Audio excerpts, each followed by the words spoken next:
Councillor Kelly, could you mute yourself, please? Maybe Councillor Hayes. We're good to go, Barb. Okay, thanks, Elizabeth. All right. Good morning, everybody, and welcome to our first Planning Committee meeting of 2022. I am going to call this meeting to order at 9 a.m. I'm also going to confirm that we have quorum. I believe we have all our councillors here. We also have our senior staff, our CAO clerk, our Director Pink, I'm going to shorten your title, and other members. So we took input for the agenda from planning@muskokalakes.ca. I'm not sure that was what was forwarded on to us. I believe there were 3 letters that we all got. And today's meeting is being live streamed and recorded on the Township of Muskoka Lakes website and YouTube channel. By participating in the open public meeting today, you are consenting to your image, voice, and comments being recorded and posted online. We do not have a supplementary agenda today. So I am going to move on to disclosure of pecuniary interest. Does anybody have any disclosures? It looks like Councillor Kelly is waving at me. Sorry, thank you very much. And through you, yes, I have a conflict on item 8A. And I received notice relating to some real estate interests that I have in close proximity to the proposed project. I believe there's also a delegation on that matter, 4A, so I'll go dark for both. Okay, thank you, Councillor Kelly. Anyone else? All right, well, then we are going to get to our public meetings, and our first one on our agenda, 5D1, is Mr. Soya. I believe you are up, and this is Leaf Marinas Holdings. Welcome. Thank you, Chair Bridgman. Good morning, members of the committee. The first application today is ZBA 4721 in the name of Maple Leaf Marinas Holding. The subject property is a 5-acre lot located at the southeast corner of the intersection of Barlocan and Marina Road, or Barlocan Road and Marina Road. A civic address for this property has not yet been assigned. This property does not contain any buildings. However, a driveway and a cleared and leveled area was recently constructed and used for part of last year as an overflow parking area for customers and staff of Walker's Point Marina, which is also owned by the applicant and is located just to the east along Marina Road. The subject property is zoned rural RU2, and in June of last year, the township's bylaw enforcement division formally notified the applicant that a parking area is not a permitted use in the rural zone. Subsequent to that notification, the applicant pre-consulted with the township's planning staff and submitted the current application to request that the existing leveled area can be used as a parking area, and, with also a further expansion in size to accommodate approximately 40 parking spaces. I would direct committee's attention to the submitted sketch on page 19 of the agenda package. The purpose and effect of the application is summarized as follows. The applicant proposes that a parking area be permitted as an additional main use on the property. Notice of this public meeting was circulated 22 days in advance of today's meeting in accordance with the Planning Act, and 3 submissions have been received to date, all of which have been forwarded to committee in advance of today's meeting. The first submission is by Nick Snyder, advising that who is the township's chief building official, advising that the township's development service department does not have any concerns. The second submission is from the district of Muskoka, advising that the district staff would not be opposed to the approval of the application. The district's letter also recommends the completion of a site grading or a stormwater management plan to ensure that the proposed parking area will have no impact on Barlocan Road, and have suggested that this be done at the site plan control stage. The third submission is by Public Works Technician Tim Sopko, advising that entrances onto township roads must be perpendicular to the center line of the road within the road allowance, and that the angle of the existing entrance onto Marina Road is not satisfactory, and therefore will need to be realigned before an entrance permit can be issued. Staff have prepared a detailed planning report for committee's consideration, and have recommended that the bylaw be approved, provided that the property and proposed development be made subject to site plan control, and that any concerns with the existing entrance be addressed to the satisfaction of the township, along with the issuance of a entrance permit. I would just like to note, though, that given the nature of this application, with the proposed parking area considered to be a commercial use, committee may wish to consider delegating staff site plan approval for this application to staff. I have no further comments at this time and would be happy to answer any questions from committee. Thank you. Thank you, Mr. Soya. I believe Mr. Fauner is he wanting to come in?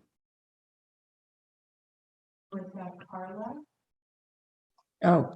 Even Fauner Is for or against? Okay, sorry about that. He's usually an agent when he gets here. All right, so we're looking for Mr. Vella. Oh, Carla? Oh, okay, that's just the firm. Sorry, guys. Okay. Ms. Tamiao, welcome. Hi, thank you. Good morning. Good morning, and please go ahead. Thank you. I do have a supplementary presentation, so I'm just wondering if staff is able to pull that up now. And could I get your name and address while they're doing that, if they have that? Please. Yes. Carla Tamayo, located at 647 Wellham Road, Unit 9A in Barrie. Okay, thank you. Go ahead, please. Thank you. So good morning, Planning Committee, staff, and members of the public. My name is Carla Tamayo again. I'm a planner at Innovative Planning Solutions and the agent acting on behalf of the applicant, Maple Leaf Marinas Holdings, in regards to the proposed application. Next slide, please. This is an aerial image showing the subject lands highlighted in red. The subject lands are located at the southeast corner of Marina Road and Barlocan Road. The lands have approximately 178 meters of frontage onto Marina Road and a total area of approximately 2.04 hectares. The lands are largely vegetated and are vacant of any buildings or structures. Also noted on this slide is Walker's Point Marina, which lies approximately 90 meters east of the site. Next slide, please. So as Sam has mentioned, the lands are currently zoned rural within the township zoning bylaw, which is identified through this yellow overlay. The surrounding lands to the south, east, and west are also zoned rural. Then we have lands to the north of the site across Marina Road that are zoned waterfront residential, as shown that's in gray. Walker's Point Marina is shown in red here and is identified as a waterfront commercial use. Next slide, please. So the intent of our application is to provide an exemption to the zoning bylaw to permit a parking area as a main permitted use on the subject lands. Now, over the past years, there's been growing demand for parking in this area. Walker's Point Marina has seen an influx in parking demand from the existing marina users, island residents, and their guests, which had resulted in spill-out street parking along Marina Road prior to 2020. And as Sam had mentioned, a bylaw was passed in 2020 to restrict on-street parking in that area. And as such, limited opportunities currently exist to accommodate for the growing parking demands. This application therefore seeks to safely accommodate the parking demands of the area by providing a parking area in close proximity to the marina. Next slide, please. The proposed parking area will accommodate for 40 parking spaces. The parking area has been configured around the topography of the site, looking to provide access and parking in a manner that's safe and accessible for both vehicles and pedestrians. It is the intent that the parking area will take advantage of the existing trees and mature vegetation to buffer and screen the parking area from the streets and budding lots. Planning staff has also recommended that this application, if approved, proceed through site plan control to work through other details to support compatible and safe development, such as lighting, signage, and stormwater management. And we are in agreement with this proposed approach. I also want to note that we had circulated a letter to the surrounding residents prior to the public notice to inform them of the application and just have some informal discussions. And we generally received verbal support from that process. We hadn't identified any concerns coming out of that. Next slide, please. So in summary, the creation of a parking area will be beneficial for a number of parties, alleviating parking demands in the area for the longstanding marina, island residents, and their guests. And in order to support compatible development with the surrounding neighborhood, setbacks, buffers, and site plan control will be implemented. And it is our professional planning opinion that the proposal conforms to and is consistent with the applicable policies at all levels and represents good planning. So that concludes my brief presentation. Thank you for your time, and I'd be happy to take any questions. Okay, thank you very much. So I am assuming that there is no one who's come in that is in opposition. Elizabeth, could you just confirm that for me, please? There's no one in opposition, Barb. Okay, thank you very much. All right, then I am going to turn this over to committee. And Sorry, any, Barb. Steve Fauner wants to speak in support. oh, that's fine. Bring him in.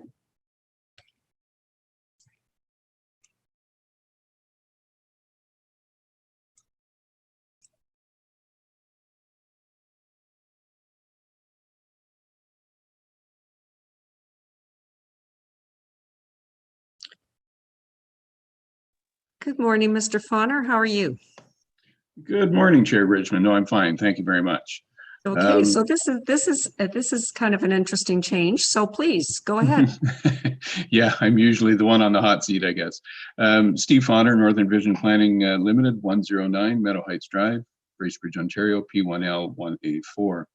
I just wanted to voice my support for this application. I actually just found out about it yesterday, but I have been very supportive of marinas in the past and certainly well aware of the water access issue. And I'm certainly a very interested planner in Muskoka Lakes Township, well, for the last 34 years, actually. But I wanted to make a few points, if I could. I've got a half a dozen points actually to make, and I'll be very quick. Physically, the property definitely makes sense. I heard rumor that there was a parking lot being constructed behind Walker's Point Marina. I was in the area in the fall and I looked for it and I actually couldn't find it. So it does indicate that it's pretty well screened from the road. I drove right by it and didn't even know it. So I think that's certainly a plus. Site plan control is definitely something that should be implemented. I wanted to also point out a matter that was not identified by staff or the consultant planner, and that is that the marina is considered employment lands under the official plan. And in those cases, I know there's talk of maybe changing that, but currently you can't downzone that property. So the flip side to that is that the development rights should be enhanced on that property. I know technically this isn't the same property, but this does help the marina and maintain its viability. So I think it's important to note that the marina itself is considered employment lands and is an employment contributor, certainly in the municipality. The other is localized impact is something you normally look at with marinas. They're certainly there for the greater good and provide excellent service, but there's usually localized impacts. In this case, it actually reduces the impact locally because the parking situation, it's actually been an issue for about 20 years behind Walker's Point Marina. Another point to be made is, of course, the township parking bylaws sort of forced this issue, and I think the owner has done well to try and obtain additional lands and provide a parking area. I would also indicate too that I think that in terms of addressing the water access issue, this proposal goes farther than the requirement of the municipality for long-term leases. Those leases are next to impossible to enforce anyways. And this physically will actually assist in water access. And this is one of the best ways to do it. I'm also aware that the Beaumaris Yacht Club has also obtained lands next to it and will be looking at possibly increasing their parking in the future as well. So I think, again, for water access, this is very important. Lastly, I would note that I do have clients to the east of this property. I have not contacted them, but I'm sure that they would be in support because it would certainly clear up parking along the road and make it safer for everyone. So in conclusion, I am in support of the application and in my opinion conforms to the OP. Thank you. Okay, thank you very much, Mr. Fauner. All right, so I am now going to turn it over to committee. Councillor Zavitz. Thank you. Through you, Chair. First of all, I guess my first question, access, Marina Road would appear on the report. Was there any thought to having a secondary access point is my first question. I just wondered is this property able to be serviced from one access point?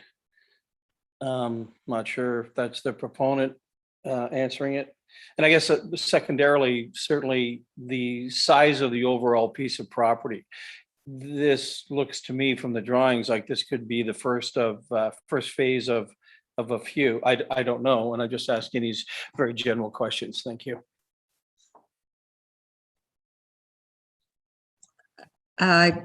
So I don't know if you would like to answer that, Ms. Tomeo, Yeah. or Mr. Soya. Yeah, not a problem. So through you, Chair Bridgman, to Councillor Savitz. So the first question regarding the entrance. So as I mentioned earlier, the configuration of the access in the parking lot, has been configured around the topography of the site.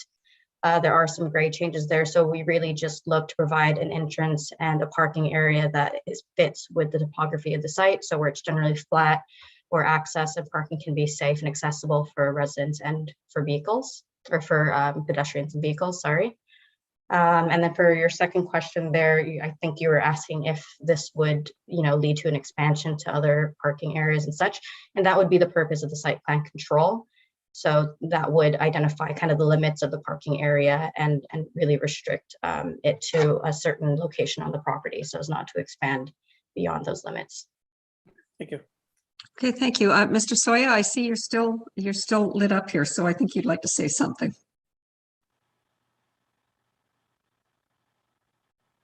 And you are on mute. Okay, there you go.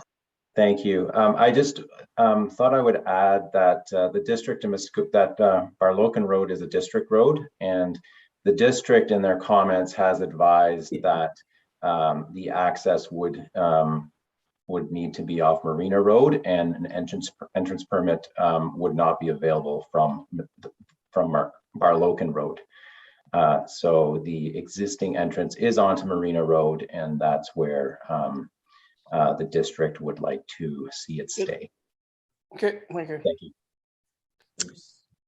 Okay, thank you. And Elizabeth, I'm just going to stop for a minute here, Councillor Hayes, because I see somebody else in the attendee area that may have wanted to speak. This is one of our technical things with us not being in the same room here, Elizabeth and I. So Elizabeth, is Mr. Tate like to speak? I'll bring him in. Thank you.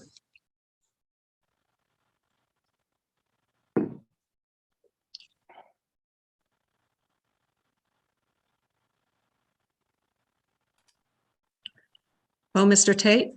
Hello, apologies. To be honest, I actually hit the button by accident, and I sincerely apologize for that. I just will say one comment with regards to the driveway is everything is done with the idea of safety in mind, to be very forthcoming. Everybody walks in the road, boats go up and down the road. The entire ownership group is a bunch of family guys. We all operate heavy equipment. Everybody just wants everybody to be safe. That was a huge part of it to us. Would you mind just telling us sort of who you are? Oh, sorry. Because it sounds like you're an owner, or you're. Yes, I represent the ownership group for me. So Carla is our planner. And as I mentioned, I didn't want to overstep or anything. I actually didn't hit the button, but I just, personal comment wise, wanted everybody to know we're very concerned about safety, and that's why it is where it is. Okay, no, that's always helpful. Thank you very much. Okay, Councillor Hayes. Thank you, and through you. The drawing may not show it, but on Barlocan Road, there is a curve, but there's also a hill. So that's probably why an entrance permit wouldn't be available. As Steve Fauner said, you can hardly see this. It's very well hidden. If you drive by it on Barlocan Road, you cannot see it. Well, you can see something, but it's really not in your face. It's very well done. I have received several calls from people in the area. Everything encouraging, saying that this is a good solution to a problem. And the only question that they had was, will the parking lot have lighting? And if it does, could it be motion censored so that when the evening is there and no one is there, the lights are out? That's the only comment that I got from anybody. Other than that, it's well supported by the community. Okay, well, let me, before we sort of move that to site plan control, let me ask either Ms. Tamayo or Mr. Tate if that is your plan or it could be your plan in terms of the lighting. Through you, Chair Bridgman, I believe lighting is a possibility to be explored at site plan control. As Steve had mentioned, safety is the premise here, and so we want to move forward on that approach and provide lighting where it's most appropriate and where it supports safety for the users. Okay, so Councillor Hayes, that would come at site plan. Councillor Nishikawa. Thank you. To you, I know this is going to be discussed at site plan, but my concern would be that we have the larger vegetation buffer. And if I was to use our Whitings Beach parking lot, a lot of that was designed so that, in fact, folks didn't know it was there. Well, not that it was there, but the vegetation buffer was an important aspect. So I look forward to seeing that at site plan. I just have a couple of locations that I'm a little bit concerned about, just from a future development from the neighboring property owner, that type of thing. So that's what I just wanted to make sure that we do retain a vegetation buffer that is not just 15 feet, I guess. Thank you. So to your point, Councillor Nishikawa, I believe Mr. Soya suggested that perhaps we turn site plan over to staff. And would you be comfortable with that, with the direction that you've just given? Sorry, I don't know at this point. I don't know if I gave the right direction. We didn't give like numbers and things like that. You know, for instance, if we were building off of 169, we would have to have a 100-foot buffer. Just to give you an idea. So I don't know what that number should be. If staff would circulate to us, that would be great. But that buffer is very important in the rural area, in my opinion. Thank you. Okay, thank you. Mayor Harding. Thank you. I guess just on that line, and as long as staff have direction, I don't have an issue with delegating to them. I guess the question is right now with what's been cleared and what's proposed, what is the buffer, both between Burlocken and also Marina Road, that would be remaining natural. So I think if we can get that clarification and understand where this is going, any additional changes between the parking lot that's already been built, or is that just making it as of right? Because as I've driven by there and I had a hard time seeing it, and especially you can see it in the fall, obviously with no leaves, but just trying to get an understanding how far back from the road it is. Okay, Mr. Soya, do you have that information? Thank you, Chair Bridgman. Yes, I'm just pulling up the site plan here. Computer's giving me a bit of trouble, but on the site plan, the setbacks to each property line are shown, and it's the applicant's agent or Mr. Tate may want to confirm, but it's my understanding that if the location that's shown on the site plan, the areas around this parking lot could be retained for the most part as they are today, the vegetation, I mean, and we have setbacks from the road. It's showing 58 meters and 20 meters to the side lot line. So from Marina Road and Barlocan Road, it's 27 meters. So they are significant distances. They're definitely greater than minimums that we typically would require. So the applicant's agent might want to follow up, but that's my understanding that a lot of that vegetation could be retained, although the existing cleared area is to be enlarged somewhat. I've been told it's about a 35% increase from what's there today to accommodate the about 40 proposed parking spaces. Thank you. Okay, for reference, page 22 of the package shows those measurements. Councillor Nishikawa, does that answer your questions about the setbacks and the site plan? Well, I looked at that drawing and that page, and then I heard that they may enlarge it and more. So I don't know. I still don't know. But you know, I have to trust staff. But I feel that you know, this is an area, and in fact, we've always kind of protected the interior of Walker's Point. We didn't allow a lot of backlot development and things like that. So I just want to make sure that we do have a good vegetation buffer. That's all. And I don't know that, as I said, we've heard of expansion, but I don't know, that's not in front of me today, is what I see. So I'm not sure how that sits with staff. Thank you. Well, I'm going to Mr. Sharp, he was on. Oh, there he is. Sorry, you're at the top of my screen now. Mr. Sharp, could you help us? Because I think I'm looking at, if I'm looking at 22, that's going to be the finished parking lot in my understanding.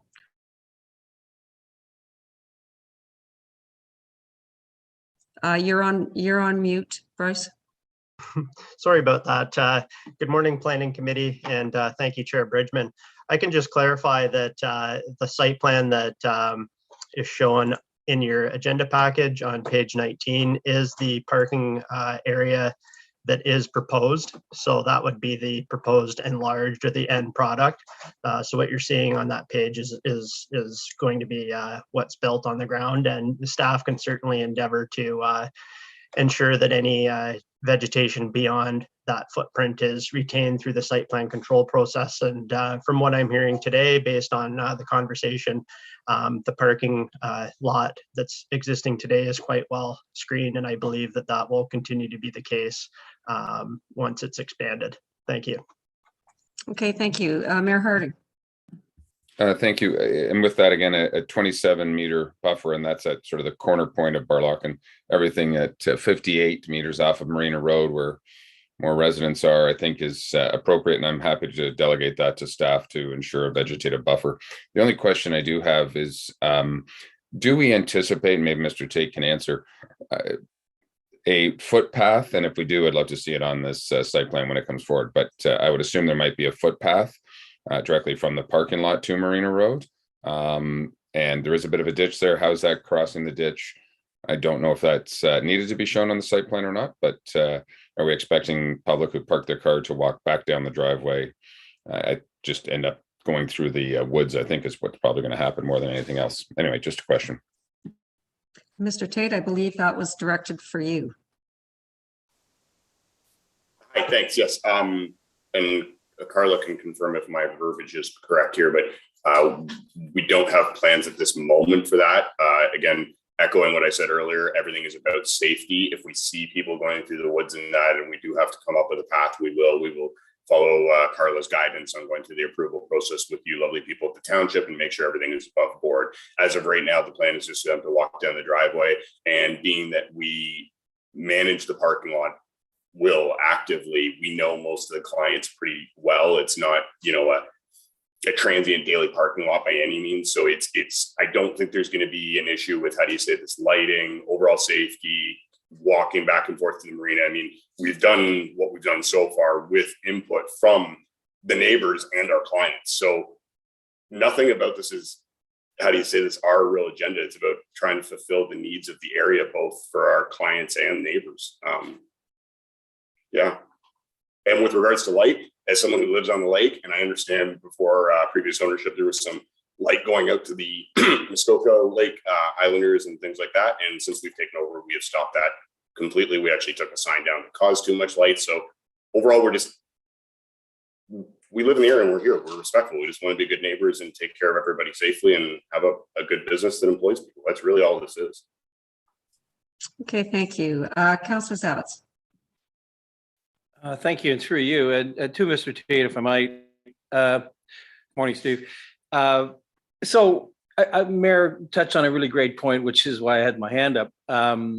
Point being is that one of the things at GNF, General Finance Committee, where we have over the last months had many dialogues and delegations regarding your very sensitive water access area.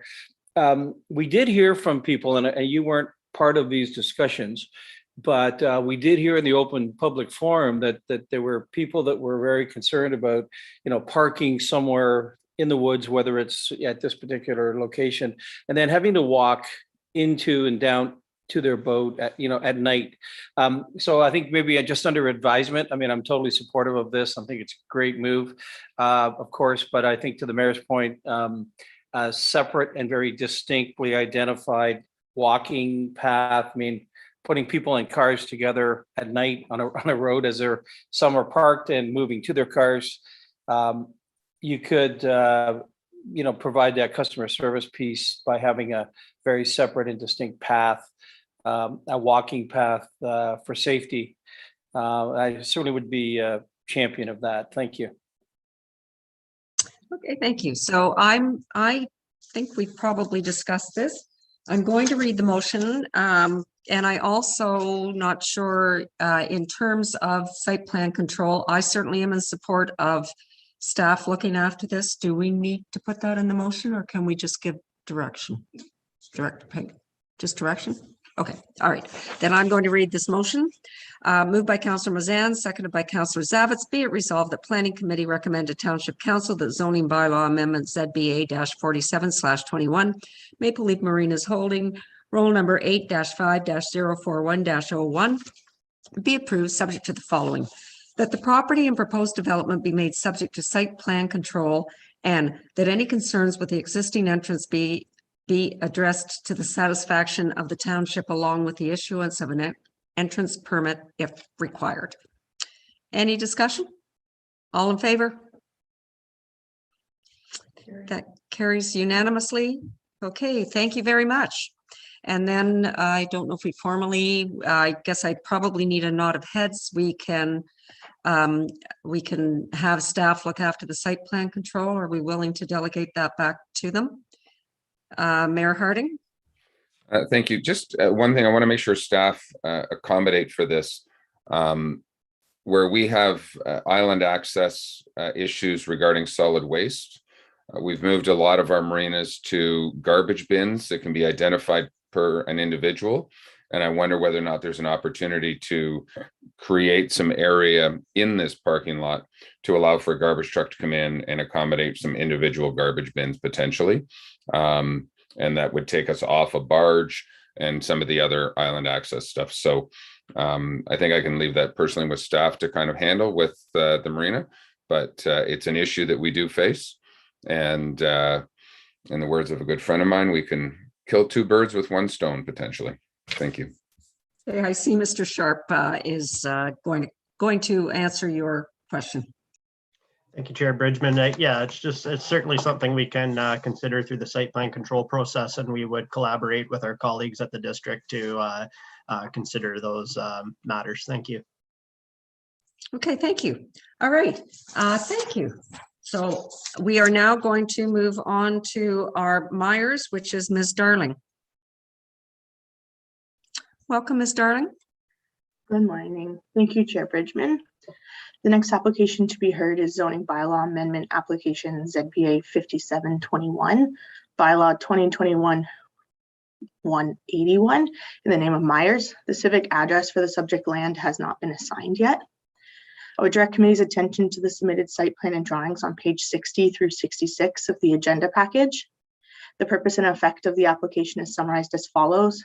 The zoning bylaw amendment application has been submitted to repeal section 1II of bylaw 1999-162, which requires a front yard setback of 100 feet. This will permit buildings and structures to be constructed within the required front yard setback stipulated by the township's comprehensive zoning bylaw, 66 feet. Notice of this public hearing under the Planning Act was circulated 22 days in advance, and 6 submissions have been received. Comments were forwarded to Planning Committee prior to the meeting. Public Works would like for one driveway to be chosen for the access to be used for EMS, and their civic address blade should be posted in this at the same entrance.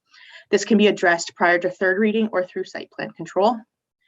I have prepared a detailed planning report for committee's consideration. Staff have recommended a deferral until a satisfactory scoped environmental impact study and engineering evaluation has been submitted.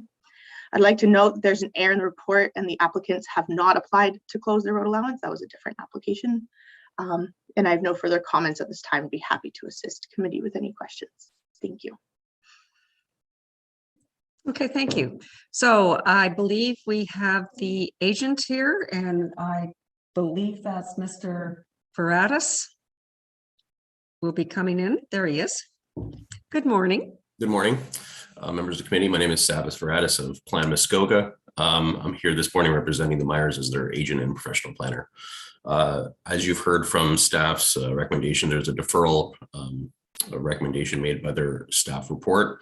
And this is based on basically seeing the site and noting that the area that the proposed building is to be constructed is in an area of steep slopes, which is those steep slopes are pretty consistent across the entire property. So they have requested that we prepare a slope stability analysis by way of a professional engineer and a scope environmental impact study that would have a closer look at that proposed area that the building is to be constructed in, and confirm that there wouldn't be any negative impacts to the water body or any erosion concerns or anything along those lines by constructing that building there. So those two studies are underway. We were hoping to get them done as soon as we could, but you know, things are a little bit hectic right now. We hope to have those studies prepared though shortly and submitted to staff for their review. And we're fairly confident that they'll be able to come up with a list of recommendations to allow the building to be constructed at 66 feet, which is what the normal setback from the water is.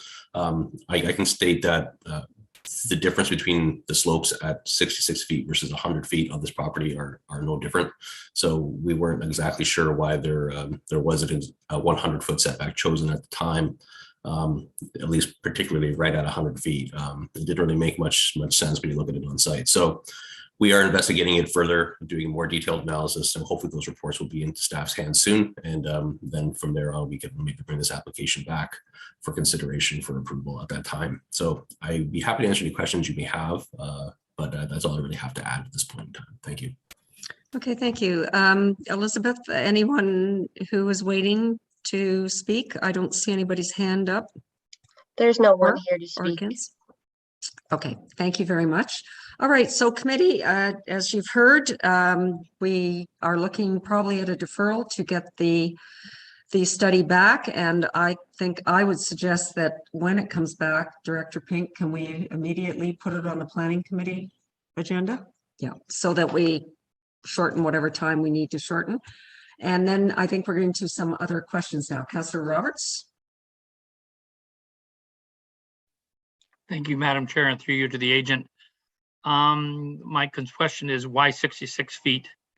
Why not 100 feet back? And ask for the variance from the backside of the property. Why couldn't it go back 100 feet? Through you, Madam Chair. It's just that was the way the applicants wished to construct their building. There wasn't specifically a reason provided to me as to why their desire was to be at 66 feet. I believe it's just to be consistent with the other developed dwellings in the area. They're all built at 66 feet. Like I said, there's no real difference in slopes between 100 feet and 66 feet on this property. It's sometimes when there is an increased setback applied to a property, it usually corresponds with the top of a bank or something along those lines, something topographically that you can visually see on the property. In this case, there doesn't seem to be any reason why 66 would be any different than 100 feet from a slopes perspective. So that's, I believe, the reason why they decided that they prefer to build their building at 66 feet. Supplemental, please. Go ahead. Thank you, Madam Chair. I'm thinking that I would like to see it back at 100 feet. If it's just a preference thing, rather than that's what I would like to see, and the reasons for them to consider that option. Okay. Thank you. Okay, thank you, Councillor Jaglowitz. Thank you, Chair. My question is for staff. I wonder if you could explain as best as possible why the 100-foot setback was put on in the first place. I don't have any memory of it. It must be before my time. So I wonder if you could just explain why it's there or was put on. Mr. Sharp? Thank you, Chair Bridgman, and thank you for your question, Councillor Jaglowitz. Unfortunately, the setback was imposed prior to my time as well. I believe it was in 1999 through a bylaw passed by council at that time. And the requirement of a 100-foot setback was actually a condition of consent. So there were this lot was created by consent along with a number of other lots adjoining and abutting lots in the area. And there were some fairly extensive studies and considerations given to steep slopes at that time, and an engineering firm by the name of Stantec was involved. And Stantec studied the slopes, and based on my review of the staff report that was prepared at that time, my understanding is that a 100-foot setback was recommended. Unfortunately, some of the reasoning with respect to why the 100-foot setback was imposed, the specifics, the report wasn't that detailed. But I think once we discovered the reasoning why the 100-foot setback was, sorry, maybe let me rephrase that. Once we discovered that a report had been prepared with respect to steep slopes, I think staff realized and were of the opinion that some more justification was required with respect to why a lesser setback would be appropriate in this case. And that's why we recommended, at least in part, that an engineering evaluation be prepared along with an environmental impact study given official plan policies for development over steep slopes. Hopefully that makes sense. I'm happy to elaborate if needed. Thank you. Supplementary? Go ahead. Yeah, yes, thank you for that explanation. These were conditions placed on the lots when they were created, and it was placed on other lots. So I support Councillor Roberts' preference that absent from some, real reason, I would also support retaining the 100-foot setback. Thank you. Councillor Hayes. Thank you, and through you. Usually when there's some kind of give and take during a consent agreement, that means that there's concern from the neighbors with the creation of another lot. And that's kind of something that you give to them to assure them that it's not going to affect development, is not going to affect the area. With it being 100 feet back, there's two driveways that are quite extensive, plus the dwelling. If that was moved back to 100 feet, it would be less disruptive on the actual lot. There would not be as much lot to be developed and vegetation to removed. So I'm leaning towards Councillor Roberts and Councillor Jagowitz as have it remain at the 100 feet back. Okay, so I'm just a second, Councillor Nishikawa. Could I ask those other properties, Mr. Sharp, this probably is for you, the other properties that were also created with these kinds of conditions, have they built, and have they built 100 feet back, or are they at 66 feet back? I'm just curious. Thank you, Chair Bridgman. I'm hesitant to say. I'm not sure that I could answer that question with certainty, given that I haven't gone into a detailed review or analysis of those properties. The focus has been on this property in particular. But it's depending on how this goes. We could look into that and come back to committee if needed. Thank you. I was just curious. Thank you, Councillor Nishikawa. Thank you. I believe that I'm leaning towards the 100 feet. I've seen value in that in other situations, and I believe that the engineers involved at the time had a good reason to put this in place, and I don't. And it's just so interesting because we talk about flooding and all of those other things, and here we have somebody else has come up with a 100-foot setback way back when, and I believe that we should stick with it, quite frankly. Thank you. Thank you, Councillor Edwards.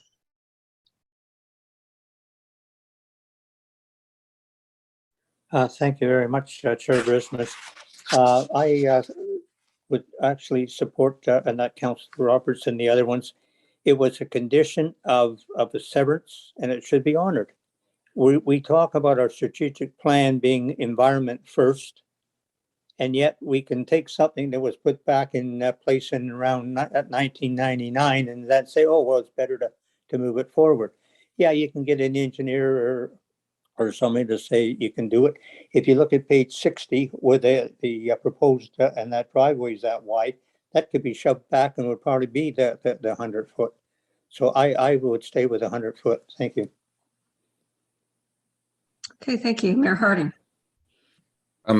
Just to put a different perspective on this, back in 1999, when we do it regularly, when we create a number of lots, we impose some blanket statements, 100 feet back, here's what it's going to be. We allow some site specific at times. We identify some steep slopes, and we put in place a large blanket bylaw. What I've heard from staff is they actually don't even see the justification back at that time, in particular, why it went back to 100 feet, but it did go to 100 feet. I'm not disputing that council of the day, when created this in a blanket perspective, put the 100-foot setback. To me, we have an applicant who says, I'd prefer potentially not to do a 100-foot setback, which is fine in itself. But what staff have said is, let's do an environmental impact study. Let's understand, let's do a site specific on this particular lot and get the answer. Maybe the answer says it should be 120 foot back.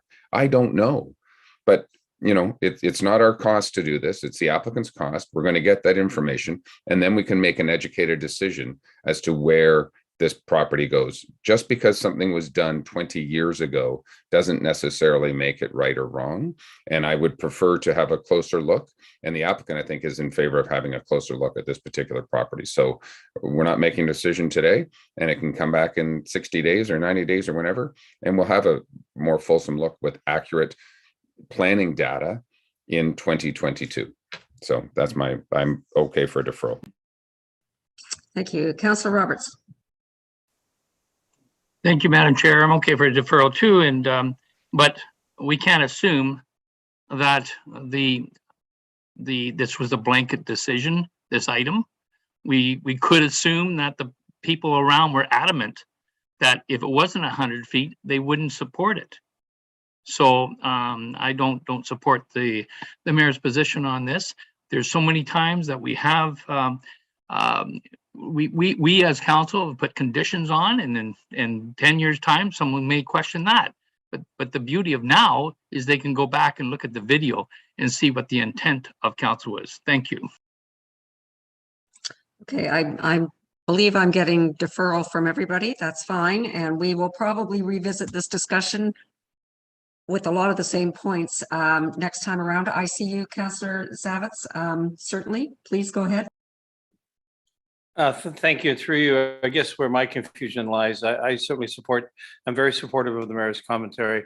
I look at the staff report that says that they're recommending the deferral of a decision until, with a caveat, which is until a satisfactory scoped environmental impact study can be submitted.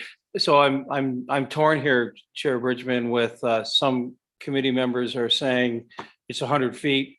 Others, I'm supportive of seeing this report, having that done. Where do we stand on that? I mean, if I vote to defer, am I voting to defer to the staff recommendation, or am I deferring it because I want it at 100 feet? So. Thank you. Neither, actually.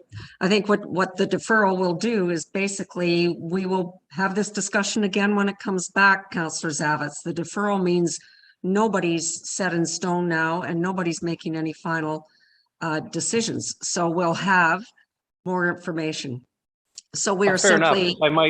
If I might supplementary, fair enough. I hear you loud and clear. My only concern is that if I put my hand up for a deferral, it would be my interest to set into motion the satisfactorily scoped environmental impact study. So you're saying likely that'll happen, as well as other discussion will come later. How do I put a fine point on the that I would appreciate that scoped environmental impact study? How? Well, Councillor Zavitz, it's already in process. The applicant, and maybe you'd like to speak to this, Mr. Veratis, but the applicant has already started those. And so as soon as those come back to us, in order to not delay this any longer, Mr. Pink has agreed that it will be on the next planning agenda whenever we get that information that staff can give it to us. So it's already in process, I think, is the answer. Councillor Edwards?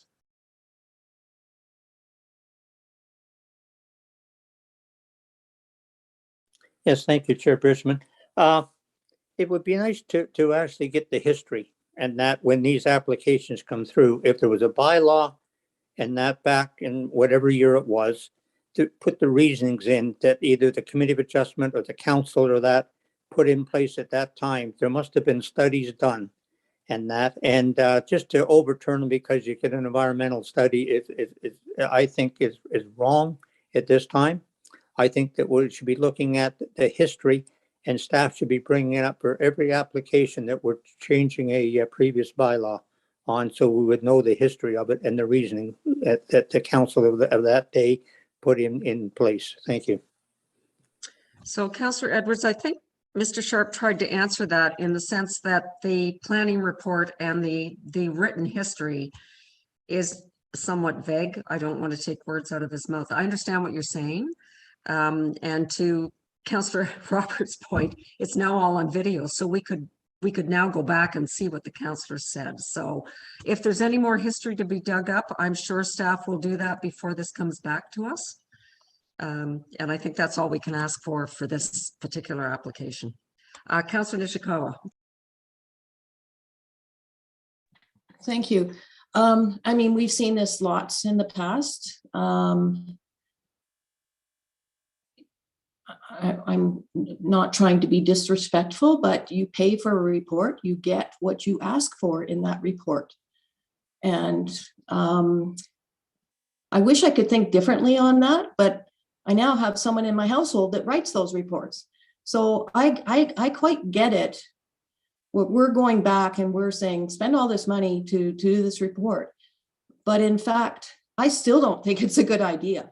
I think that there was a reason why 100 feet was put in place. I don't want the applicant to go pay more money to prove that 66 feet works better for them.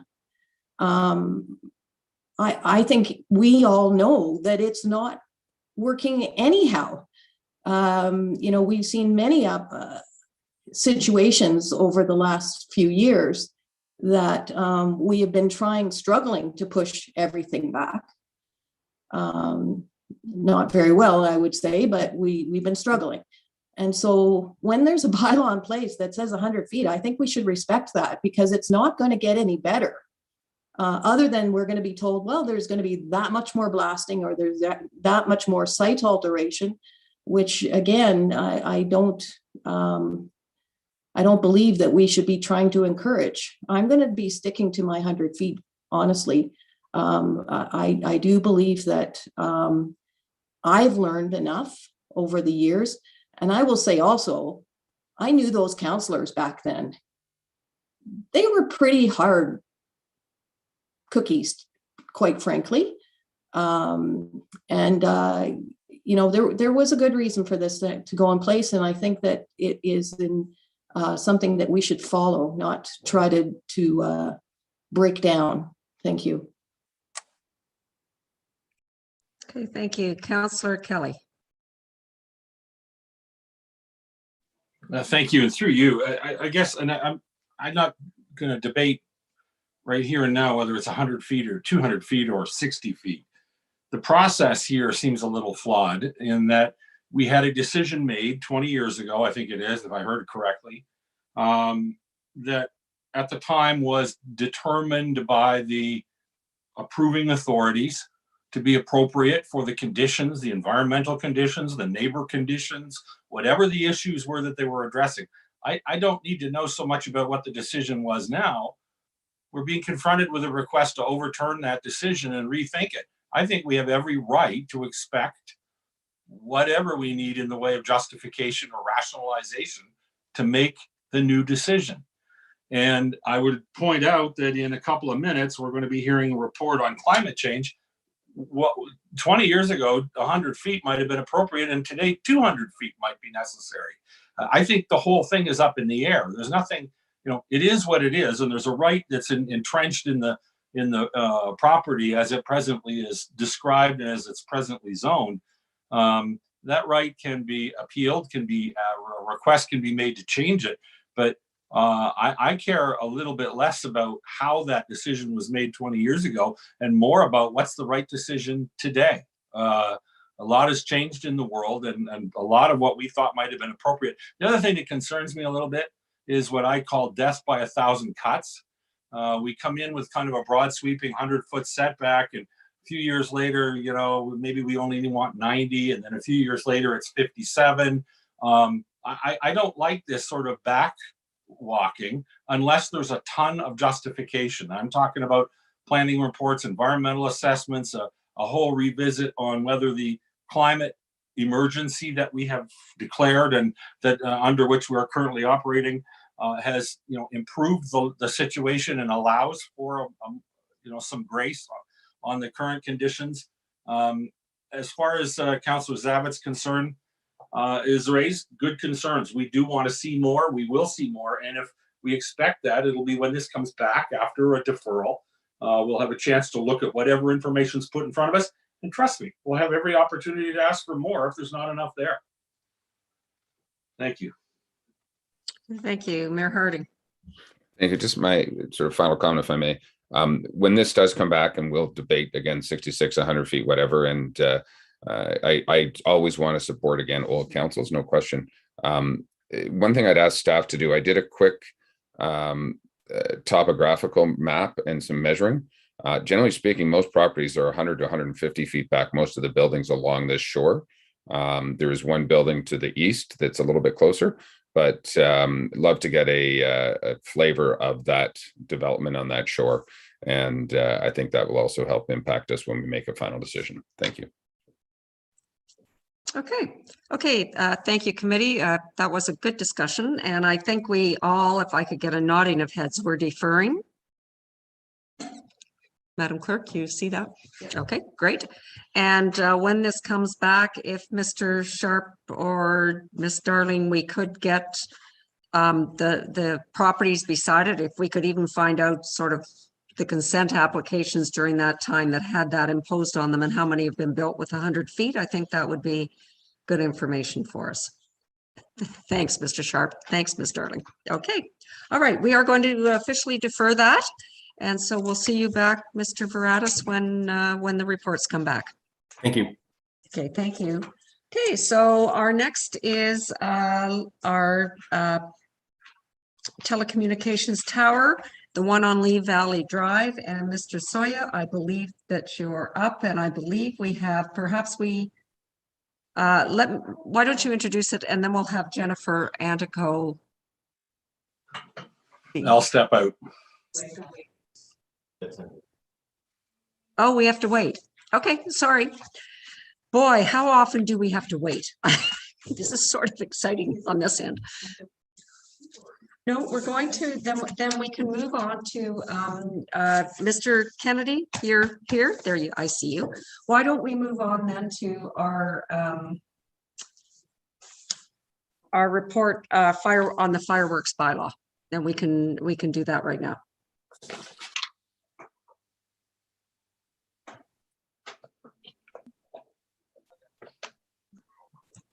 Welcome, Mr. Kennedy. How you doing? I'm good. I'm good. So please take it away. Good morning, committee and chair. This report in regards to the fireworks bylaw is done after the survey has been completed. So in the survey, I'm just going to pull the report up quickly here. We actually did get quite a good turnout of answers for the survey. With that, we got a total of 924 responses. And then on the additional question that we asked, which was just a blanket, give us your suggestions, we got another 473 general comments in regards to that. Those comments varied quite drastically, actually, but there were some more common themes, as you guys can see in the report. Other than that, the change that we have recommended to committee today is that at this point, the way the bylaw is, the draft bylaw is written, we have it where you're only allowed to light fireworks on the holiday day. So usually on the Monday. That was one of the common questions and common asked from the answers, was that they wish to have it for that whole weekend for the holiday. So it would essentially be from the Friday night to the Monday night, people would be allowed, and that's the change that we're asking or recommending committee do for this new bylaw. And then we saw it last year with Canada Day, where Canada Day fell on a Wednesday. So we would write into the bylaw that the weekends on either side of that, if it happens again, people would be allowed to light off fireworks on those 2 weekends on either side of Canada Day. So that would be the only change that we're recommending. But as you can see, there are other comments that were made. And if you guys have any questions, I will be happy to answer. Thank you. Thank you, Mr. Kennedy. I went through this and I picked out 4 that I thought we might want to have a look at and just get agreement or thoughts from committee. And because there were a number of people who talked about prohibiting the fireworks. So I just wanted to reconfirm with committee that that's not on our agenda. So we're going to let some fireworks go. Okay. I think this is for the public record too. So the other one that I thought was interesting was limited only to May 24th and Canada Day weekends, because those are our traditional fireworks weekends. And so I wanted to take the temperature of committee on that. That would be my personal preference, but I can see Councillor Kelly. Anybody want to discuss it? Councillor Roberts. Sorry, I was looking for the thumbs up and I hit the wrong one, but yeah, I think I'd like to discuss this. Traditionally, it was only the Queen Victoria's birthday and our July 1st. I would like to, I'm thinking about again, it's Gord speaking, the animals, the wildlife that this impacts, the household pets. My sleep, and usually it is young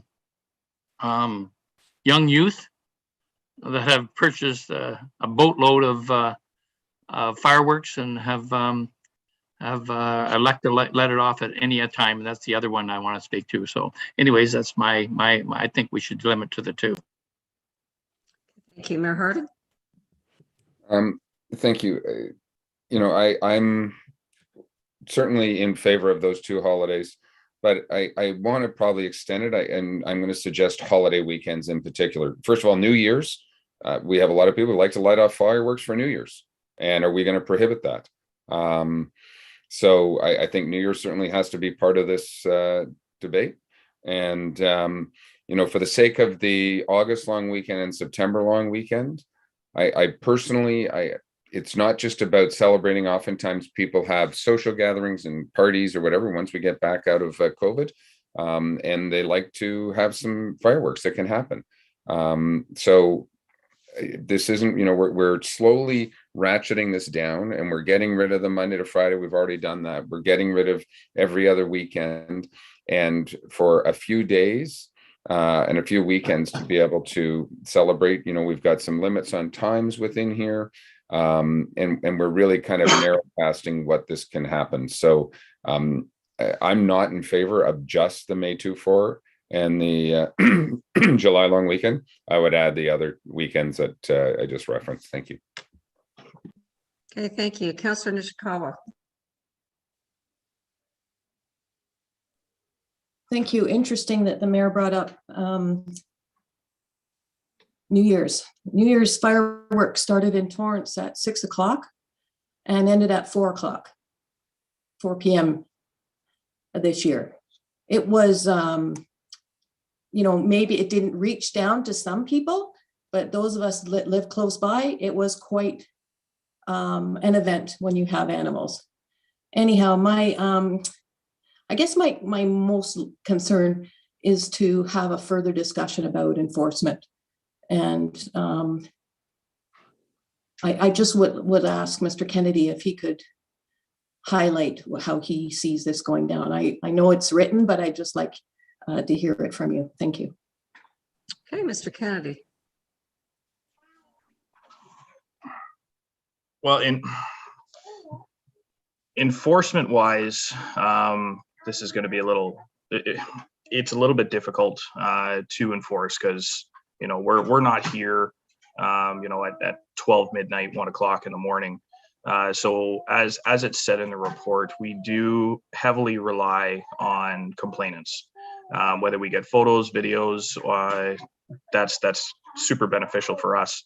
But when the typical time when fireworks are lit off, again, we're not here. So that evidence, we would have to have agreements from complainants to attend court if it ever did go that far, if we laid charges.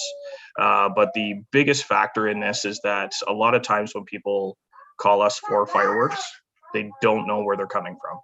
And when they don't know where they're coming from, it's impossible for us to deal with it after the fact. So if we have an address, we can go the next day, have a chat with whoever's there, and then be able to we can either lay a charge, we can give a warning, just depends on what we want to do that day and the situation. But that's kind of the practical way that we're going to be enforcing this bylaw. Is it's going to be mainly 95 to almost 100% after the fact.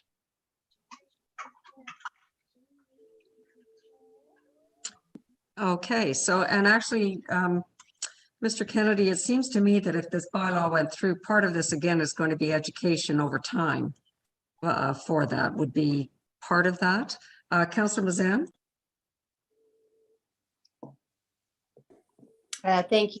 Through you. Generally, I'm quite supportive of containing and managing around certain times and dates. So I was initially thinking the Victoria Day and Canada Day are good steps. I'm also very mindful, though, that a large part of our population is from the US, and that a July 4th weekend might be something that's important to them. So I just throw that out. I don't know if it's actually on the day of July 4th. I'd be interested to hear what my colleagues have to think. Thanks. Councillor Zallis. Thank you, and through you. I guess unless we have a complete ban, a total ban, and we have the gumption, if you will, as a committee to do that, at least then Rob and his fine people can, it's an all or nothing thing, and I'm not hearing and feeling that at this point in time. I think it's bold of us to bring this forward and in front of the public and talk with the public. You can see 1,000 people essentially wanted to have input. So, this has touched the chord. I would be supportive here and now. I think with what the mayor said in terms of New Year's, because albeit what Councilor Nishikawa said, I mean, I saw the fireworks. I was in it. I took pictures of it right there. So, yeah. What I would suggest we would do is I would be supportive of actually including New Year's and everything else that is in Rob's staff report. This is not an easy piece of information to assimilate, so I appreciate your commentary. I do believe it's educational. It's going to take time. This is going to take time. This is that elephant one bite at a time thing. Either we have the nerve here and now to ban them, or we I hate to say crawl, but we walk slowly, and let's see what happens with this bold step to limit them as we're suggesting in the staff report. Thank you. Councillor Kelly. Thank you, and through you, I don't like these things, but that's really not the issue. The issue here is I don't think we come into this earth with any God-given right to set them off and just, interrupt other people's lives. So I'd like to limit it as much as possible. I think traditionally we've developed the habit or the occasion, the celebration around May 24, July 1. I think the mayor's suggestion for New Year's Eve is also a good one. I see no reason at all to bracket it by 2 weekends.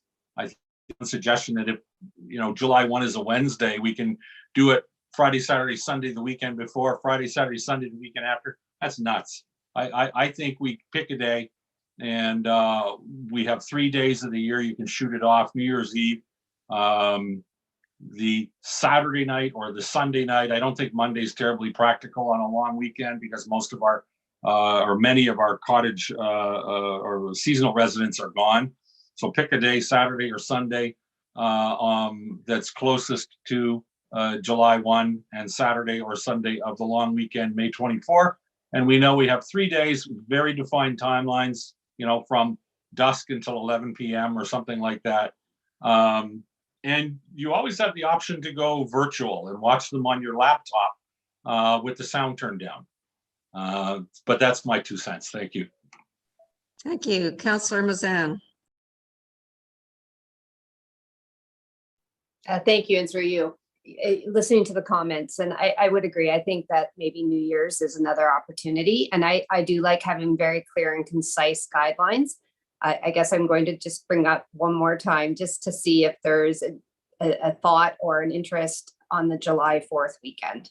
Again, I'm just very mindful that a big portion of our population that isn't here, or July 4th, the day, sorry. And if it's not, then that's fine. I feel like I would like to bring it forward on behalf of that group. Thanks. Well, I wouldn't support that, Councillor Mazan, if you're looking for feedback, but Councillor Roberts? Yes, thank you, Madam Chair, and through you, I as well. That's very Canadian of us to have a foreign country's celebration of independence, which I respect and I really love that country. But I think we are Canada, so if they want to light off fireworks for July 4th, they can change their clock to July the 1st. So that's why I am, and thank you very much. Okay, I think the reading I'm getting now is I believe May 24th, Canada Day, and New Year's. Oh, well, Councillor Roberts, are you? Just sorry, I just for fear that you're wrapping it up. It also like as Councillor Kelly brought in a time. I heard 11 p.m. To stop. That's what I'd like to put in place rather than going on through the night. I believe that's in the already there, Councillor Roberts. So as I say, education and to Councillor Zavitt's point, it's going to be education, and I think better over the years. So what I understood was May 24th, Canada Day, and New Year's Day, those three, that weekend, the Saturday and Sunday, as suggested by staff. That's what I believe I'm hearing. Can I get a reading, Councillor Edwards? Yes, thank you, Chair. If you're doing New Year's or New Year's Eve, is it still 11 o'clock at night, or they're letting them off at midnight and waking everybody up?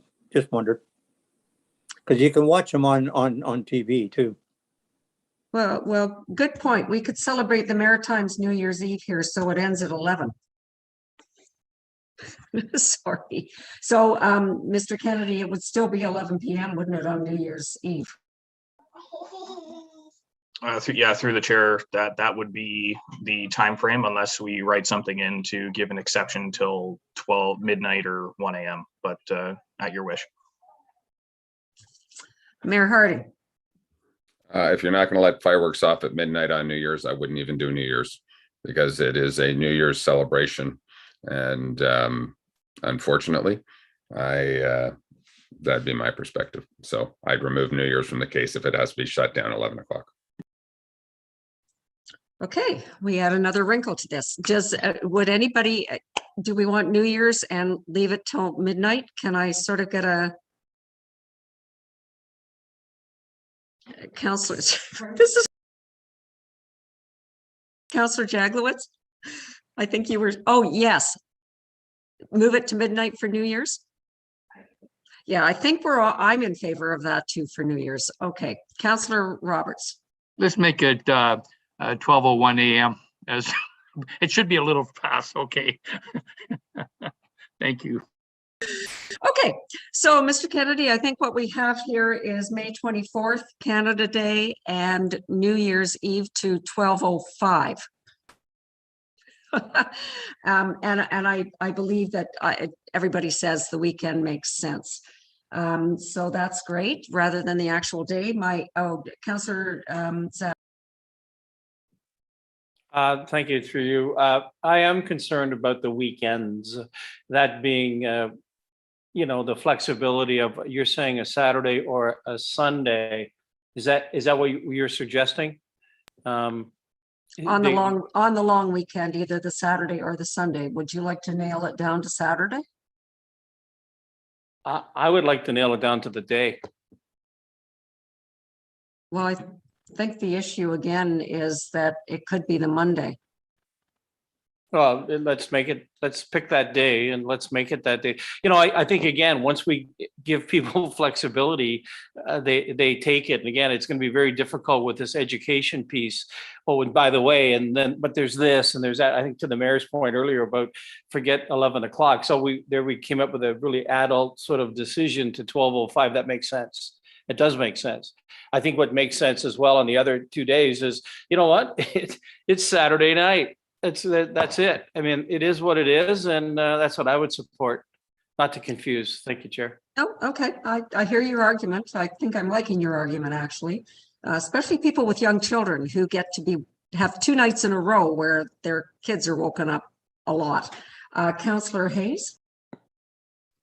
Thank you, and through you. Being that I was there when the original fireworks policy went in, the consideration that we gave for having it on the weekend was that the day of the event may be raining. If the event day is on the Monday and Saturday and Friday are both clear, you can't let off fireworks in the rain. So we gave them the ability to let off their fireworks and still have an enjoyable time, still restricted to that particular 2 days. That was it. And so you're still allowing the function in case there's rain. And that's why we originally said that it was on the Friday and the Saturday of the event day. So I would like it to stay on the Friday and the Saturday of the event and the event day. Okay, so if the event day is Monday, it's Friday, Saturday, Monday that weekend. Okay, I just want to be clear. Councillor Kelly. Sorry, I forgot my hand was up. I think I was trying to specify, when I was speaking earlier, I was trying to nail it down to 1 day. I don't care if it's Friday or Saturday or Sunday, 1 day per weekend, 3 days in total for the whole year. And I feel like we're in an inflationary creep. We're up to 3 days an event, 9 days a year now, but I'm going to stick to 1 day. Pick it. I don't care which day it is. It's the Saturday closest to, or whatever, however we want to describe it. Okay, Councillor Nishikawa.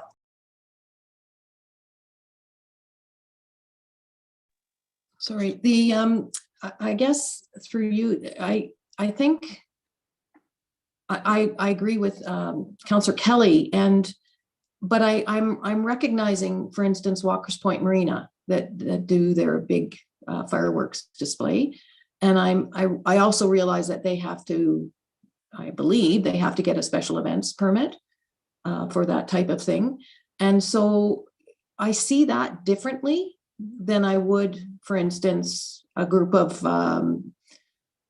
people just lighting off fireworks. Oh, it rained tonight, let's do it tomorrow, or let's do it, that kind of thing. I think we have to be pretty specific. I think other municipalities are. And again, let's remember our environment. I mean, this is what this is also supposed to be about as well. And I also don't, I don't see the need for extending weekends. People are up here all week long anyhow. But honestly, and I would say in my little neck of the woods or whatever, or the Ward E, we already know the heavy players as far as letting off fireworks all night long. You know, we've had situations on the Moon River. We know who, we can identify who those folks are.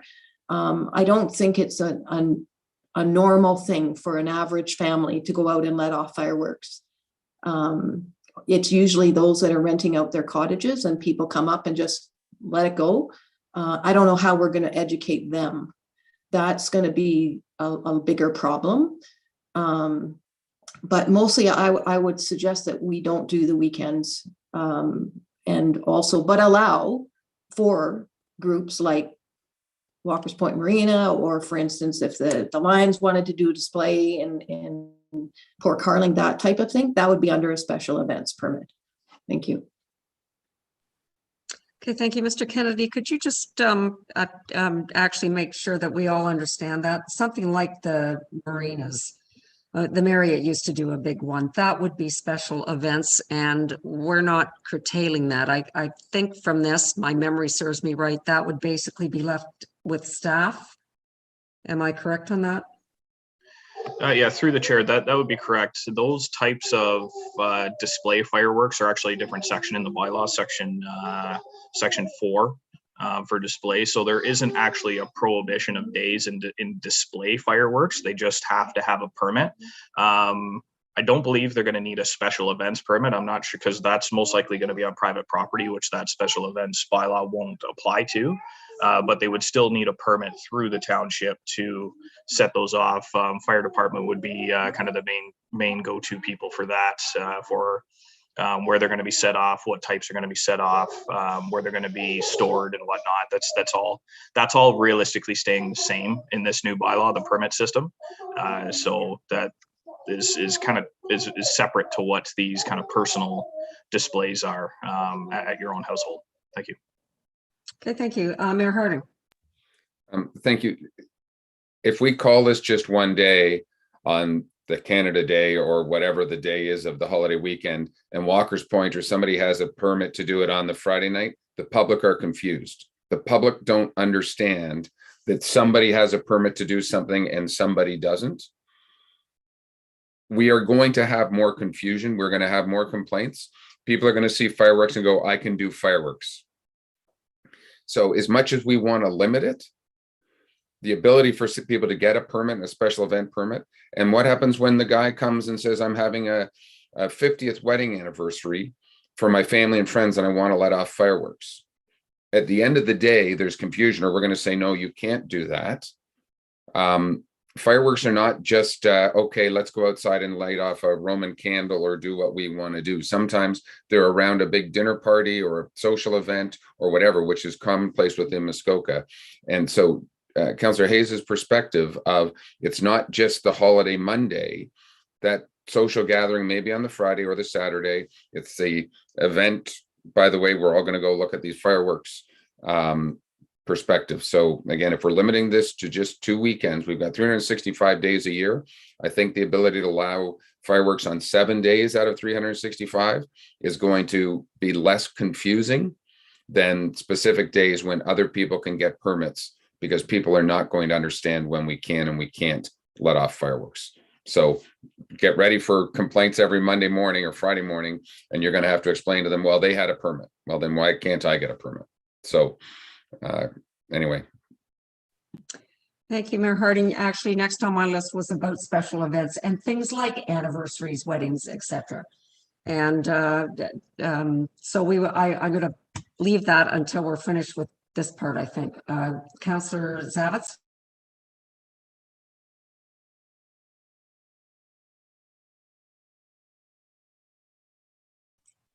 Councillor Zavitz, was I on mute when I said Mayor Harding, we are going to look at special events? I was okay. We heard you. Yeah, thank you. Okay, sorry, go ahead. Broke up for a minute. Thank you. And again, I think we need to be bold here. We can allow for all these shoulder days and all. It's only 7 out of 365, respectfully, Mayor. But what I would suggest we do for clarity and openness, candor of it all, it's the day. It's at the actual day. And I can tell you this year, we do it right here in our own bay on the Rock. And July 1st was a very special, and again, at the risk of being politically astute here, July 1st was a very, very, very special day, certainly around here, certainly all of Canada and probably the world. So there were no fireworks on July the 1st this year, but there were fireworks on the 2nd, the 3rd, and the 4th. So my point is to the mayor's earlier point, if we don't guide, if we aren't bold and say that the day is, here's the day, and then if you want to get a special permit, you go right ahead. And, I'd rather deal with the 14 complaints about special, hey, they had a special permit. Next year, you can get one, or next Tuesday, you go get one. Remember that there's a fireworks warehouse essentially, 8 kilometers down the road outside of Bylaw, and where everyone gets their fireworks, and they buy thousands and thousands of dollars worth of fireworks. So I would suggest too that we need to consider this education piece also needs to be the suppliers of the product. Can't help the people in Toronto that bring it up, but people that are around here that are local that sell an absolute amazing amount of fireworks. We're enabling that scenario as well. So I would suggest that we somehow ponder that piece. But I'm very much in favor of a very few days on the day, and let's see where that takes us. Thank you. Councillor Mazan.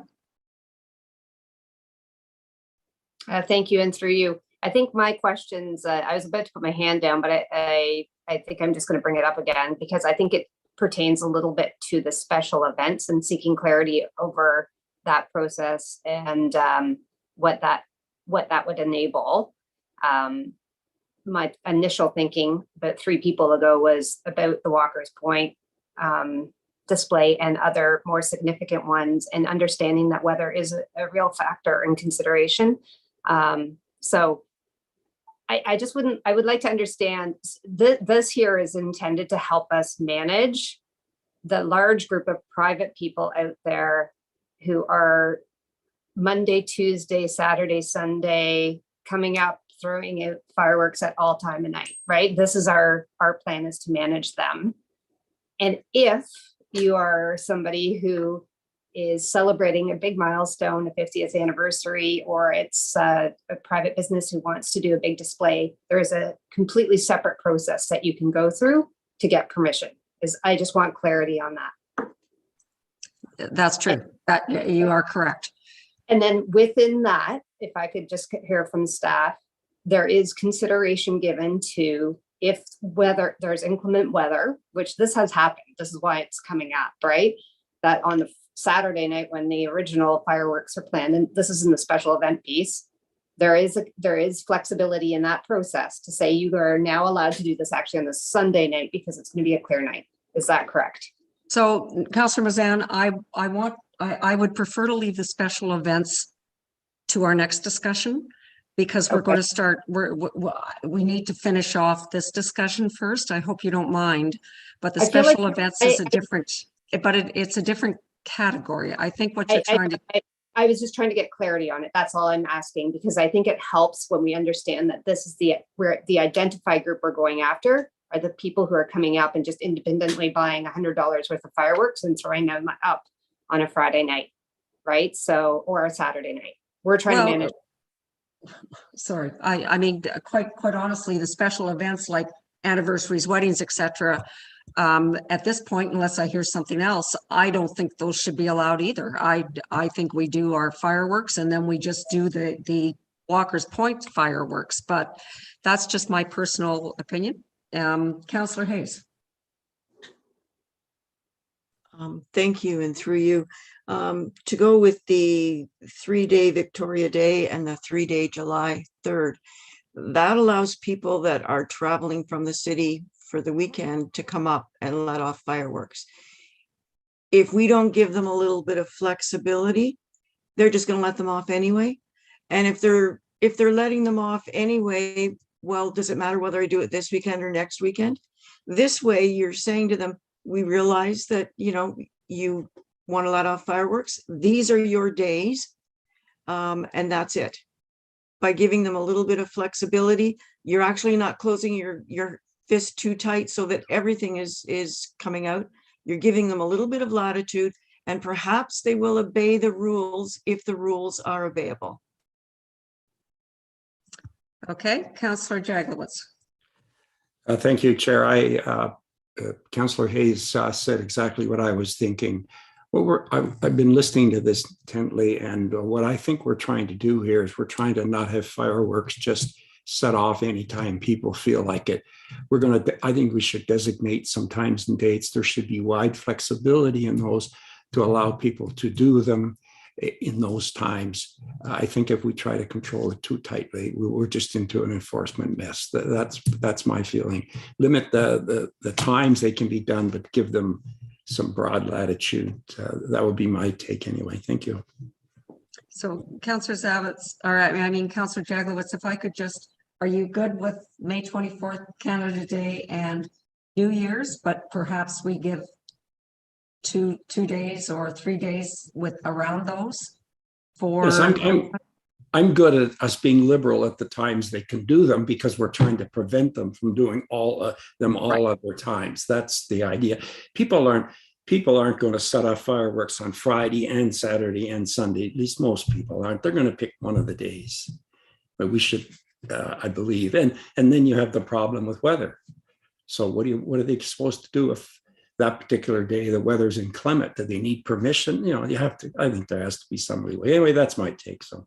But I'll go along with whatever the majority wants. It's not that important to me. Okay, thank you. Councillor Edwards. I don't mind having actual and that flexibility. And reading the bylaw, it also said if the wind is, I think it's 40 kilometers an hour too. So you've got that into consideration. You also have when we have fire bans. And like it's outright. And I think it's an education thing. We have to let people know if you want 2 or 3 days and that, or just ban them outright. I'll support whatever council wants on this, but I think that we should limit it and narrow it down. And at some point, maybe we'll actually do away with fireworks in the world because it's a shame to see all that money just going up in smoke. Thank you. Oh, that was funny. Literally going up in smoke. I've got it.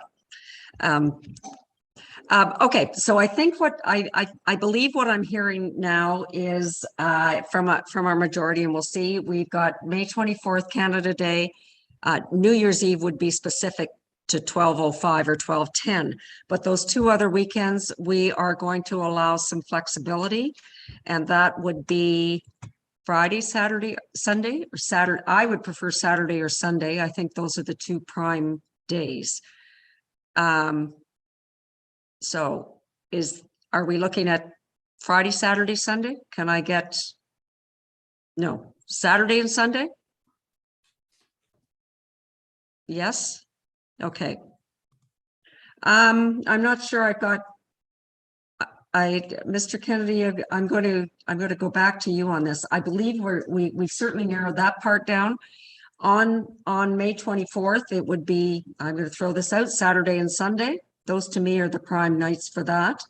And then on Canada Day, I know if it falls on a Wednesday, it's a real issue. I think we have to say either it's always the weekend after or it's the weekend before. I don't think we can do both. And I would opt for the weekend after. I think most employers tend to give the later towards July. So that's my thought on that.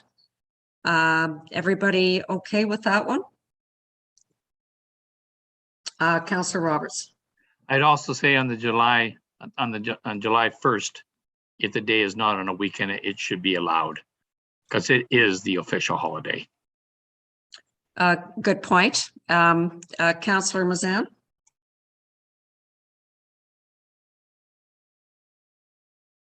Sorry, I was going to say the same thing, or is that sort of a special permit. Like that's the one date that is our holiday. And so I'll support what the group says on that one.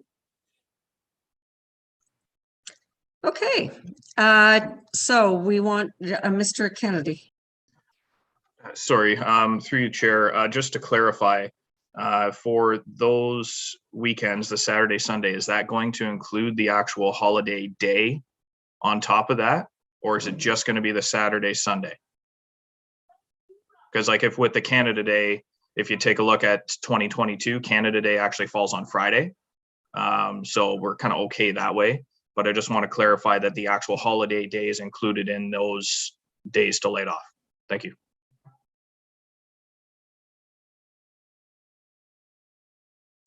Are we good with that? Now we're going, okay, we are good with that, Mr. Kennedy. Okay, who thought this would, okay, we're going to take a break because I think we need a break. Yeah, I know. I didn't honestly know it was going to be quite this interesting. And then we will come back. It's 25 to 11. We'll come back at 11:15. And if you'll indulge me, I think we'll deal with our invited delegation, and then we're going to come back to the special events because it's another part of this that has to be carried through. Okay. Okay, see everybody in 10 minutes. Sorry, Danelda.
Okay, if I could get everybody back, please.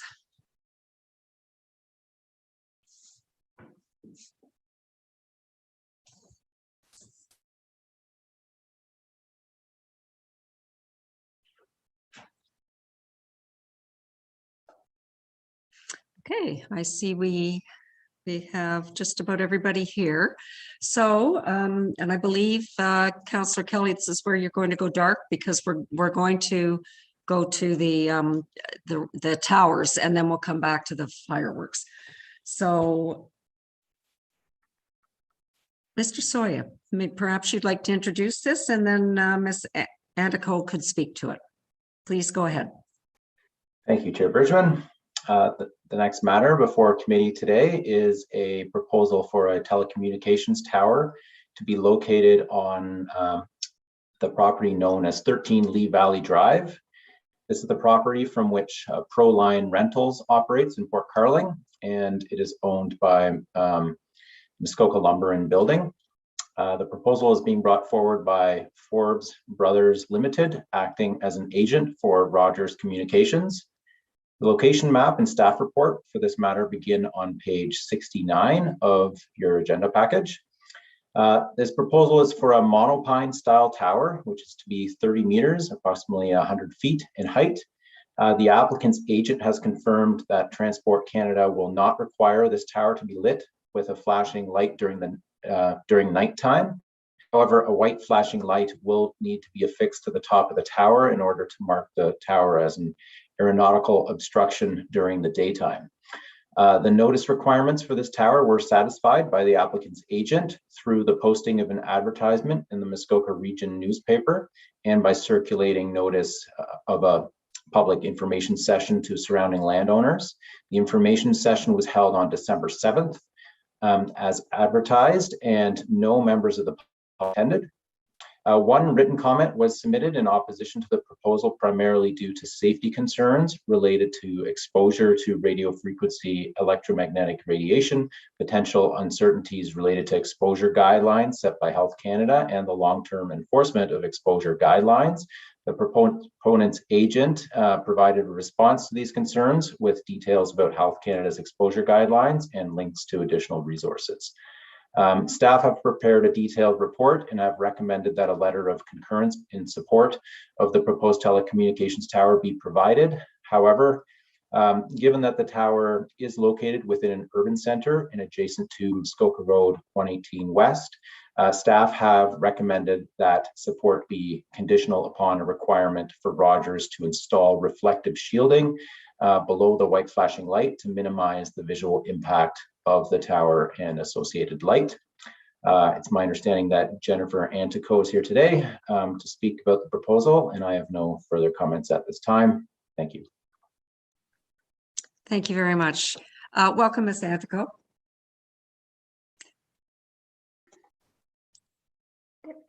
Welcome. So please go ahead with your presentation. So I'll be, my name is Jennifer Antico. I work with Forbes Brothers, agent to Rogers in this proposal today. I'll be pretty quick. Sam provided a really great overview, but Rogers has proposed a 30-meter monopine tower and related radio equipment located at 13 Lee Valley Drive in Port Carling. Due to the location of the proposal in an urban close to waterfront and residential areas, a monopine design was carefully selected. A few factors went into how we were able to propose that type of design, which is the surrounding land use, so being in an urban area, the deployment height necessary to achieve the target coverage allowed for that type of design, the local topography surrounding telecommunication towers, all make up the ability on why that design was selected. Ultimately, in efforts to decrease that visual impact to the surrounding Port Carling area.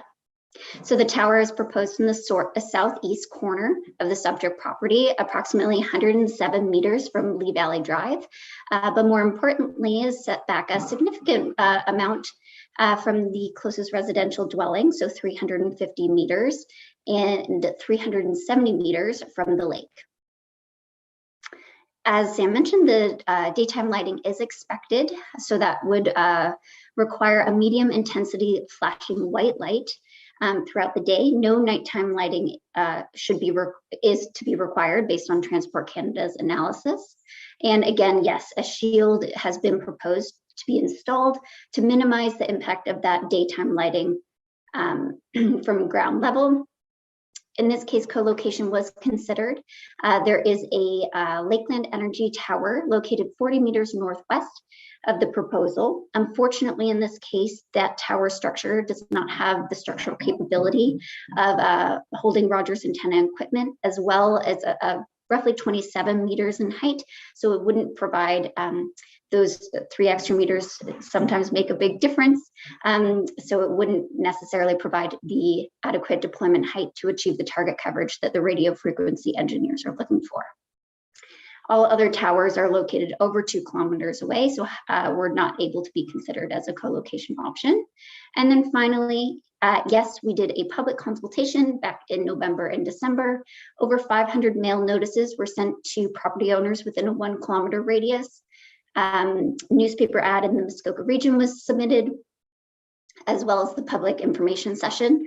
Again, that one individual provided comments and opposition due to those safety concerns relating to Safety Code 6.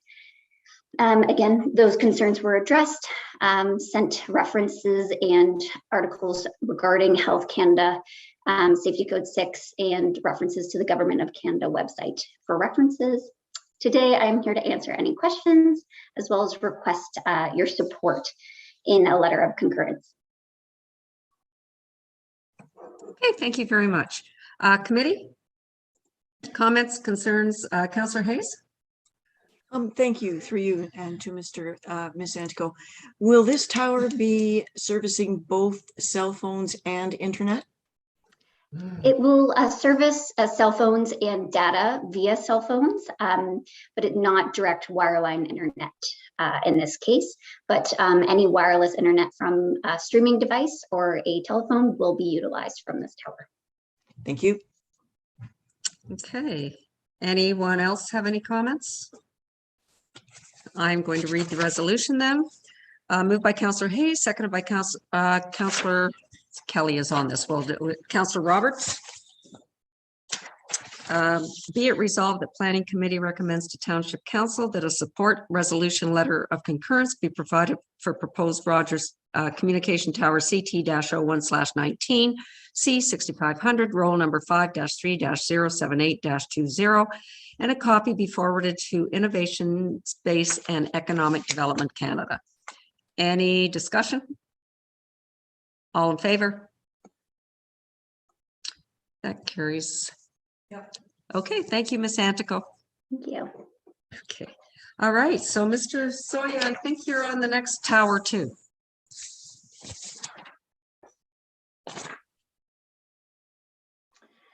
Thank you. The next matter before committee is a proposal for a telecommunications tower to be located on a property known as 3336 Highway 141. The proposal involves the construction of a steel frame tower that is to be 60 meters in height. In this case, Transport Canada has advised that this proposed tower will not require any marking lights. Committee will recall that this tower proposal was initially brought forward in July of last year. At that time, committee had adjourned a decision and had asked the proponent to consider reducing the height of the tower. Also consider a monopine style tower design and to provide additional photo renderings to show the anticipated view of the tower from the west, specifically from Lake Rosso. In response, new visuals have been created by Forbes Brothers, and it is my understanding that a representative from Forbes Brothers Bros is here today to show these renderings and to explain why the proposed height of the tower has not been reduced. As initially explained in July, staff continue to have some concerns with the location of the tower. The majority of the property on which it is located is zoned for scenic purposes along Highway 141, with a portion being zoned rural store and another zoned scenic area. While this tower location appears to be on the rural zoned portion of the property, the location could negatively impact views along this scenic corridor. I should note again that all notice requirements were satisfied by the applicant's agent through the posting of an advertisement in the Muskoka Region newspaper and by circulating notice of a public information session to surrounding landowners.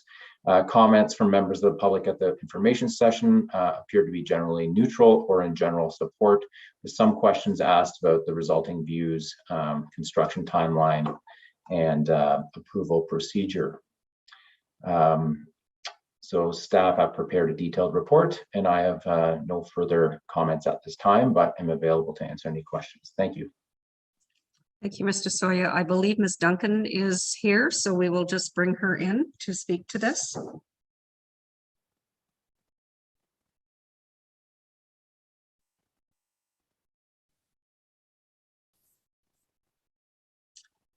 Ms. Duncan, can you hear me? And could you turn on your video? There you are. Good morning. Welcome. Yes, they just let me in. Okay. All right, please go ahead. Okay, thank you. Through the chair to the planning committee, thank you for having us again. I am also, like Jennifer, with Forbes Bro representing Rogers, and you're very familiar with this site from our July meeting. So I won't go through a lot of the past information as it's in your reports, and Sam covered a fair bit of it. But basically, I'd like to remind everyone that the main coverage area for this site is the Highway 141, 24, Rosso Lake Road 1, and the Skeleton Bay area. The area has a varied topography, and in order to fill the coverage gap and expand any new coverage in this location, the design that we've proposed of a 60-meter guide tower will meet Rogers' objectives, and we believe is in alignment with the policy, with as many modifications as we were able to make. As well, similar to what was asked in the previous delegation, this tower will be for wireless connection as well as wireless internet, which is part of the economic strategy for Muskoka Lakes. So in addressing planning committee's 3 requests at the last July meeting, the first one about reducing the height, we did reduce it from 90 meters to 60 meters early on in the process. Reducing the height any further will render the site impractical based on the topography and terrain and coverage targets. The topography in the area makes it difficult to get coverage to the Skeleton Bay area due to the elevation increases along the south side. So we've done our best already, dropping the height 30 meters and going with the slim guide tower versus a larger self-support type structure. The second request was to look at a monopine, and this, however, is a much more feasible design in areas where you're on waterfronts, populated areas, a more regulated topography that has a smaller coverage area. So the reasons a monopine are not feasible here are the height limitations. Most monopines are no taller than 40 meters. The limited ability for future co-location, be it Rogers equipment or if another carrier were to come along. And with the reduced heights, as I've previously mentioned, if we were to go down to a monopine size, again, the coverage requirements wouldn't be met, leaving gaps in the network or requiring many more towers in the area. The last piece that we provided in your package, and I'm not putting up the presentation because I only have 5 minutes, were views from the waterfront and the Skeleton Bay area. And as Sam mentioned in his report to you, the towers range, or pardon me, the tower will be anywhere from 800 meters to 3 kilometers from those properties on the side of the lake. Those on the eastern end of Skeleton Bay will not be seeing the tower because of the topography increase in between from the water to the tower site. And as noted, Sam mentioned that the tower will not have any lighting on it, day or night. So this will allow dark skies to continue in the area. And as well, for those looking from the waterfront towards the tower, they will not be seeing any lights in the evening from their residence.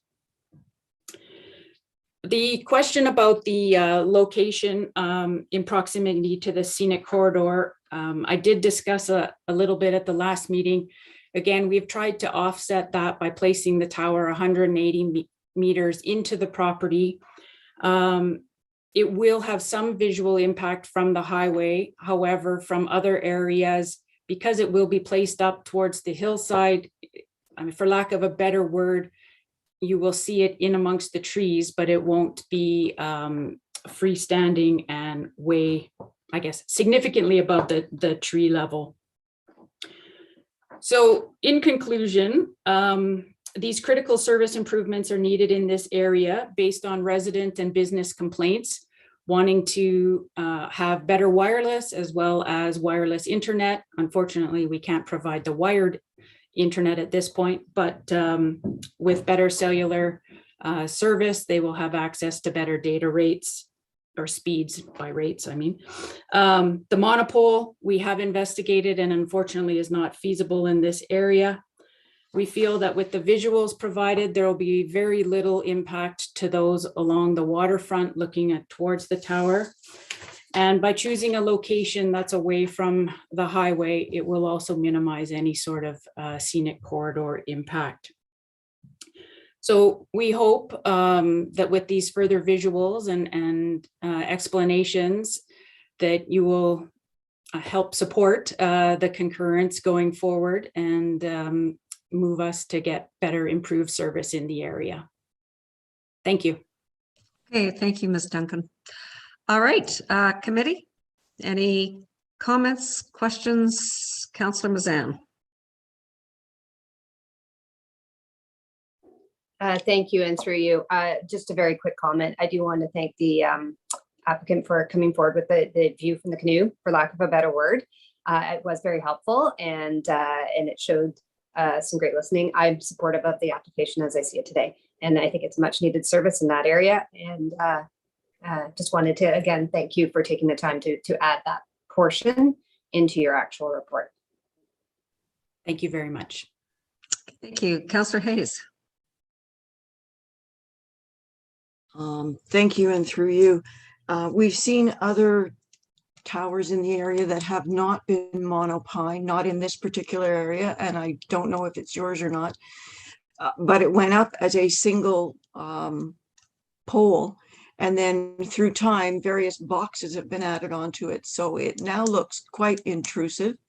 I feel very strongly that, especially with something so close to our scenic corridor, that I would like to see a monopine in the area. I know you will not get the same coverage, but I think that the service would be adequate and we would maintain our scenic views, whether it be from the highway, from homes in the area, or from the waterfront. So I would still like to see a monopine go in there. Okay, thank you, Councillor Edwards. Thank you very much, and that Chair Bridgman. I will be supporting this. If you look at Brent Quarries, there's one in there. It's closer to the highway. If you go up, I think it's Skelton Lake Road, either 2 or 3. There's one very, very close to the road. It could even be a 90 meter. I'm not sure. But this one here is not 180 feet from the from the road. It's 585 feet. It was 100 and that. So it's well out of the way. You will not see it. You'll just see the tip of it from certain spots there. And there's been no complaints whatsoever on this and that. And I would definitely support this. Thank you. Okay, thank you. Councillor Nishikawa.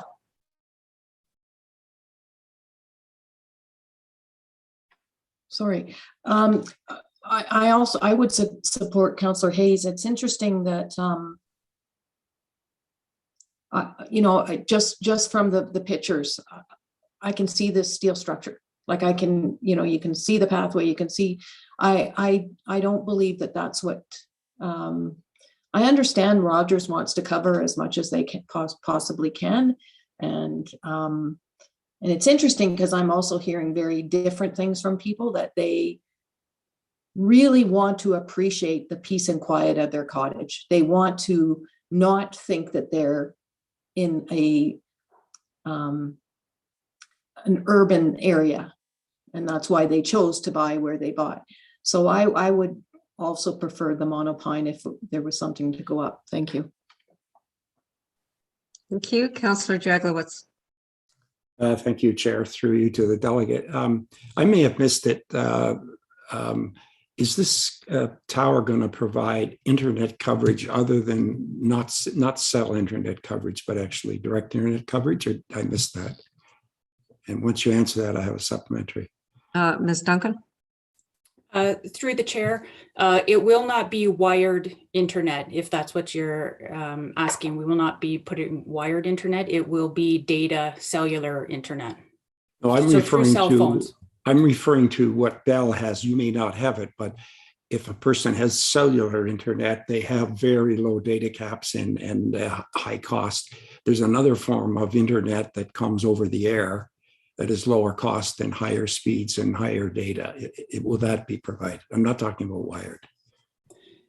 Through the chair, I believe what you're speaking about would be something like an ExploreNet or other companies that are in the area, or Bell may have a similar offering. I can't speak to what Bell has, but this will not be like that. At a future date, if it's possible to bring in a wired service, they will do that.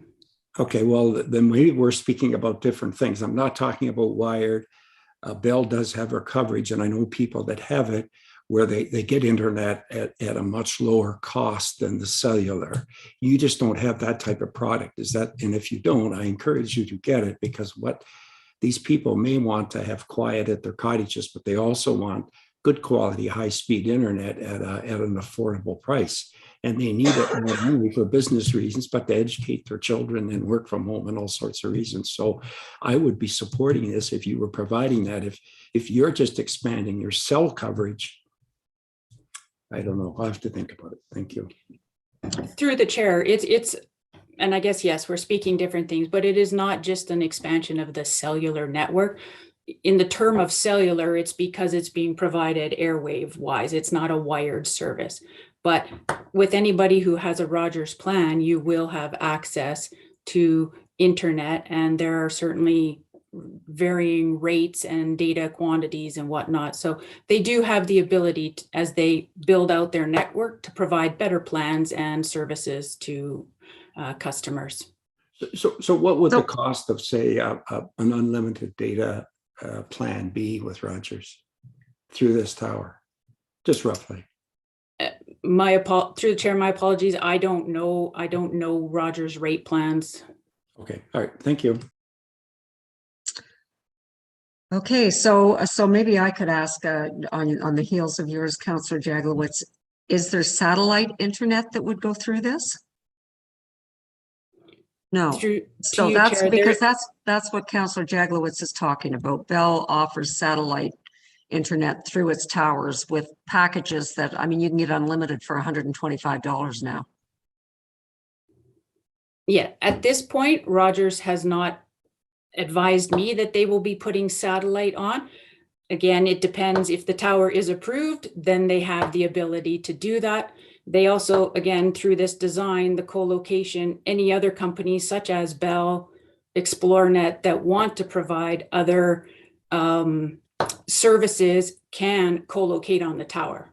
Hence the concern of going to a smaller tower limits any other carriers from providing additional services in the area. Okay, thank you. I see Mr. Sawyer would like to speak, so I'm just going to let him speak before you, Mayor. Thank you, and sorry to jump in here. It was just pointed out to me that there is, and this is going back to Councillor Edwards' comment about the distance from the highway, that there's an error in my staff report where it actually says that the tower is 180 feet from the highway. It should actually read 180 meters. So the distance is 180 meters approximately from the highway, which would be around 590 feet from the highway. I apologize for that error. Thank you. Okay, thank you for the correction. Mayor Harding. Thank you. To be brief, I'm in support of this. From a tower perspective, it powers cell phones, devices. Kids will surf whatever they're doing on their devices to be utilizing this particular tower. I'm not sitting at home working on my computer through this tower, but the world is moving to a mobile device perspective, and that will be certainly possible through this tower. It's a long way from the road. It's a long way from the lake. I'm not going to get involved and say, I'd love a monopine, absolutely, but if it can, I'd rather have one of these than 3 monopines. Let me say it again, this can add additional features in the thing. We are in a wireless technology, as much as we say we don't want it. I'm not sure how many people on the Zoom call, but I no longer have a home cell phone or home phone line anymore because it's all wireless. And I think that's where things are typically going. So I'm in support of this.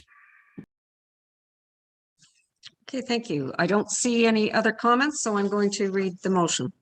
Moved by Councillor Nishikawa, seconded by Councillor Jaglowitz. Be it resolved that Planning Committee recommends to Township Council that a support resolution / letter of concurrence be provided for proposed Rogers Telecommunication Tower CT-08/20 C6760 roll number 2-26-106, and a copy be forwarded to Innovation, Science and Economic Development Canada.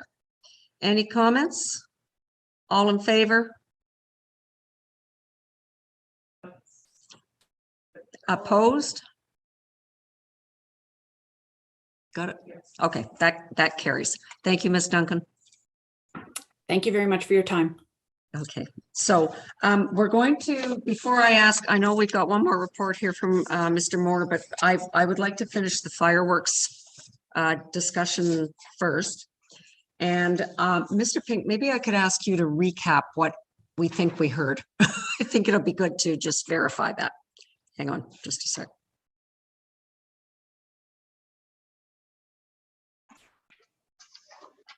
Hello, committee.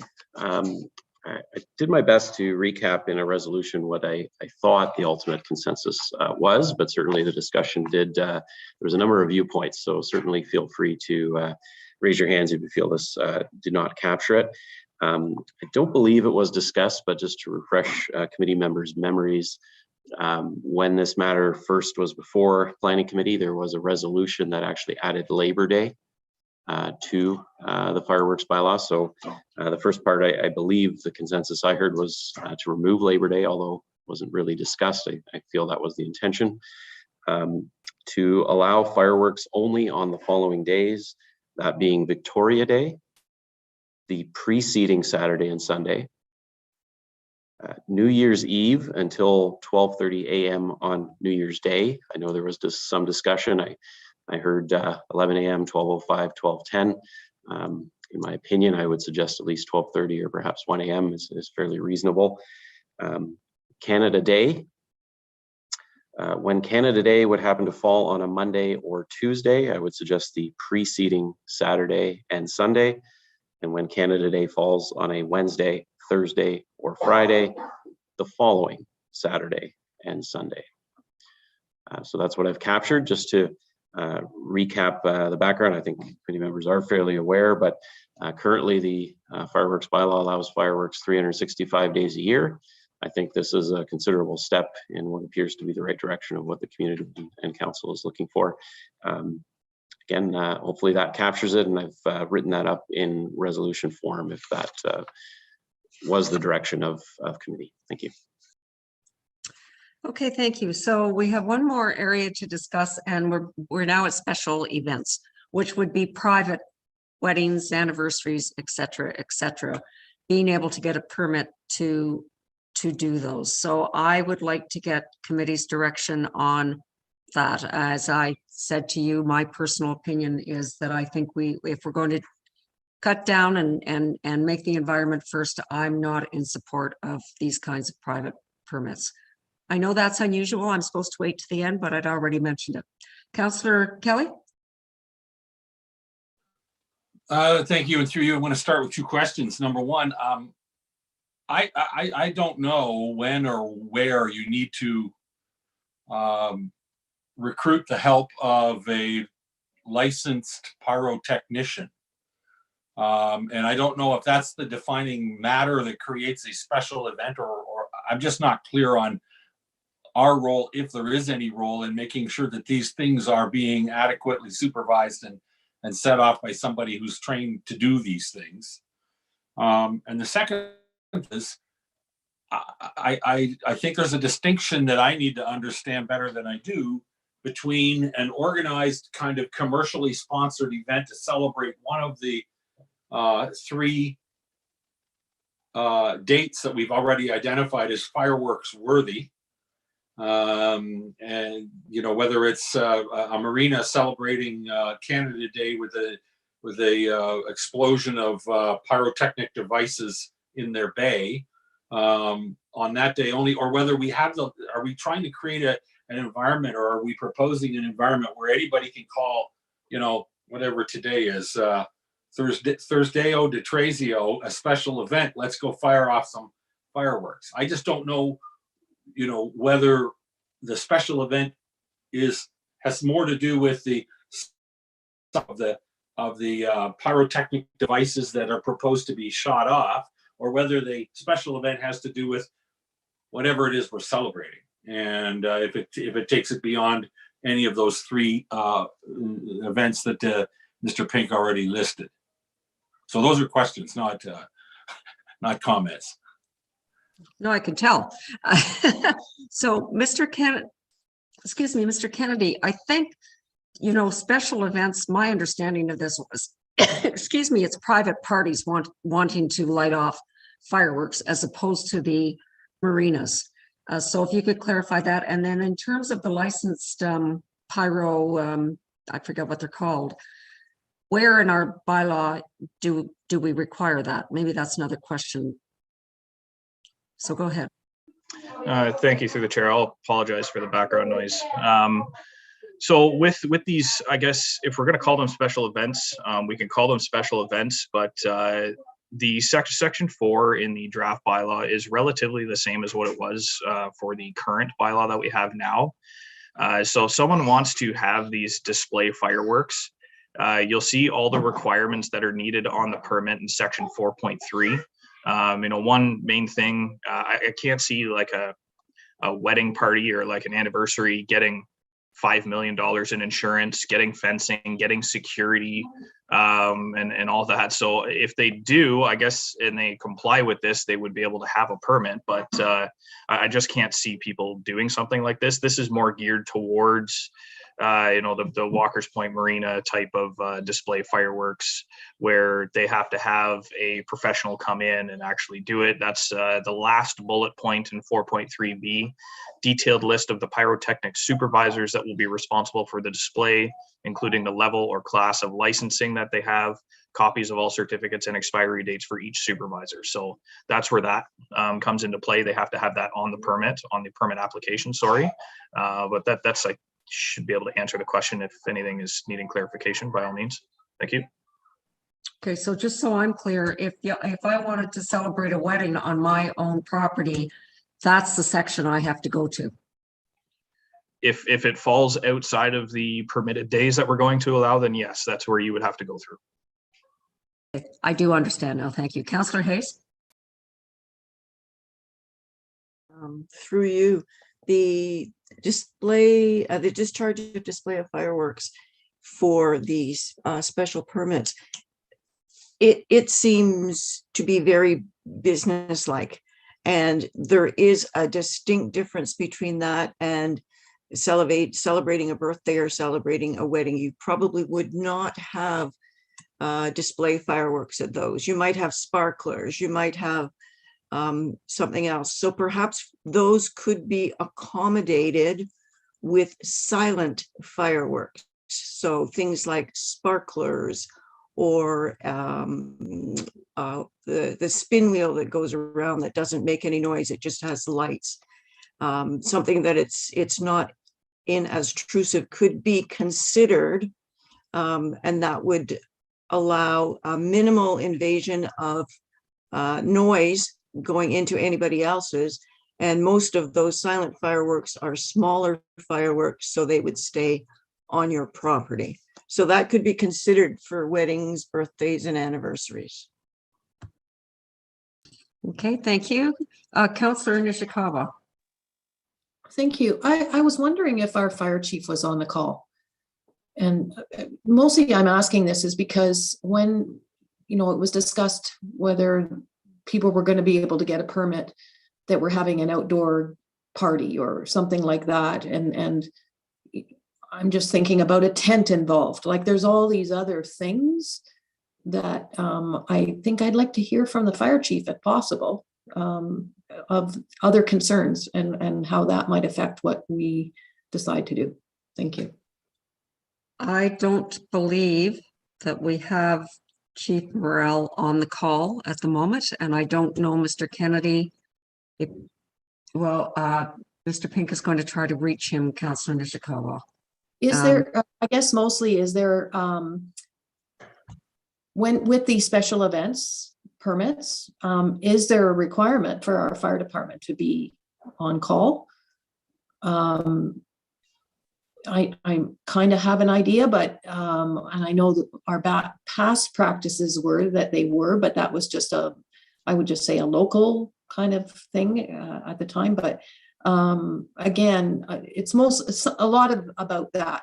I'm just thinking about another level of enforcement, I suppose. Thank you. Okay, Mr. Kennedy. Yeah, through the chair to Councillor Nishikawa, sorry. With these permits, the fire department is always going to be involved. They always have been, and they were actually the ones that would do every single permit that was applied for. That's where the permits actually go, is to the fire department rather than bylaw.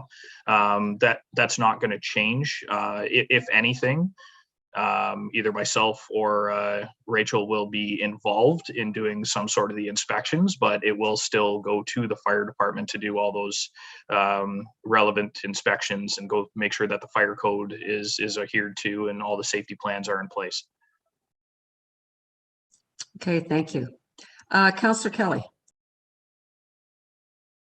Thank you to you. Just real quick, just to follow up on the comments that Councillor Hayes made. Much to my surprise, I discovered over the last couple of days of looking into this, they actually make display fireworks that are silent.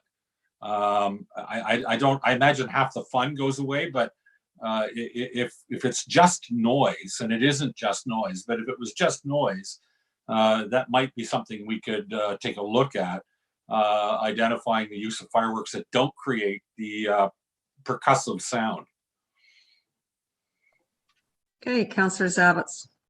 Thank you. Through you, I think again, because I'm a firm believer in the public education piece to this over a longer term, I wonder if we might not consider changing our reference to special events and not reference special events. I mean, again, when we let people decide if a wedding, a birthday, whatever, a birth is a particular special event, and instead we called it a commercial fireworks display, put our arms around it that way. Again, we leave the interpretation out of it. And in fact, Walker's Point, I guess we're saying Walker's Point Marina, hey, that's great. Any other marina, any other commercial enterprise, the Marriott. So it would be called a commercial fireworks display, just throwing it out there. But I think when we call it special events, we leave ourselves a little vulnerable to that. Thank you. Okay, I see Mr. Kennedy would like to comment. Yes, through the chair, I'll answer Councillor Kelly's comment about the silent fireworks. I did actually look into these because we did have a couple comments in the survey saying that we should, put this in or look into it. So I did look into silent fireworks, and my fear off the back end is that silent fireworks don't go as high as lack of a better term, the regular fireworks. So in an environment like Muskoka with, the deciduous and the coniferous trees everywhere, I think that may cause a heightened danger, fire related. So that's why I wouldn't recommend having silent fireworks, because silent fireworks are, as we've already discussed, they're more of kind of like a spray type of firework that doesn't go as high. So I just fear those sparks would end up getting into the trees, and then obviously we're going to have some big problems. And to clarify for Councillor Zavitz, there's nowhere in this actual bylaw that speaks to special events. We've kind of just said that in this meeting. So this section that we're talking about is for display fireworks rather than the consumer fireworks. But I'm okay if we want to put commercial display fireworks to make it even more clear. I'm okay with doing that. Thank you. Okay, I don't know if your hand's up on purpose, Councillor Kelly. Sorry? Oh, okay.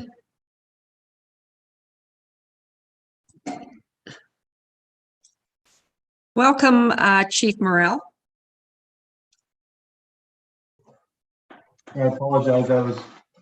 I don't normally go to planning meetings, so I apologize to council. Thank you, Chair. I'm not quite sure what the questions are for me, but I stand ready for questions. Oh, thank you. And thank you for, I know you're not normally here, so thank you for being here. Councillor Nishikawa, do you have more, or would you like to reiterate what you were talking about? I think Mr. Kennedy answered some of it, but you may want some more explanation. Essentially, I wanted to understand from the fire department's perspective of these bylaws, quite frankly, but and the challenges that they've had, but also are they present when some of the, I'm going to use the term commercial fireworks are being let off. And also now we have another new event center, which is also going to be very concerning because it's really in a rural area. And I am concerned about if that's going to be a location for fireworks. I wonder if we should be starting banning certain particular locations. And I would go towards, again, the fire department to identify the risks of letting fireworks off in that area. Thank you. Chief Morrell. Through you, Chair, to answer the question of the councillor. The first question, whether or not we're present, we do approve the fireworks through a plan when commercial fireworks applications come through. And we follow the NRCan guideline book, which a lot of us, I have training on, and I know a lot of our members have the same training.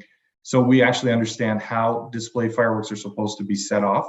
And it is very detailed inside that plan what we're looking for. We're looking for safety zones and safety plans, as well as the fact that they've figured in every kind of consideration that can go wrong for a display fireworks event.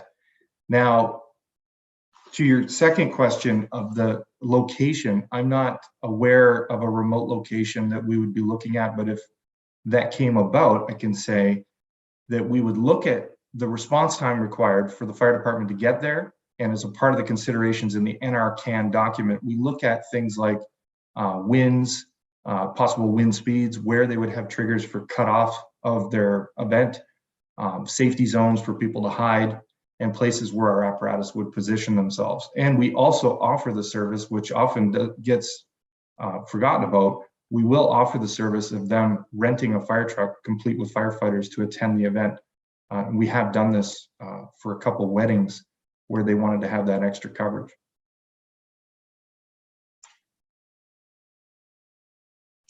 Okay, thank you.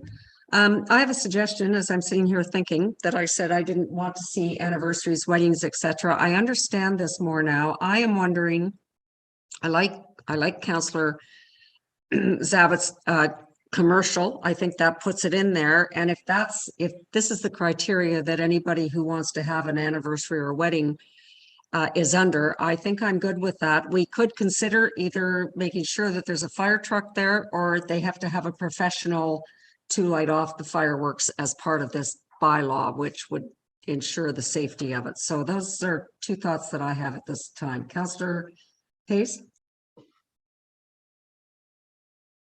Thank you. And through you, I just have a concern with one of the definitions, and that's consumer fireworks, that it includes sparklers, caps for toy guns, and Christmas crackers.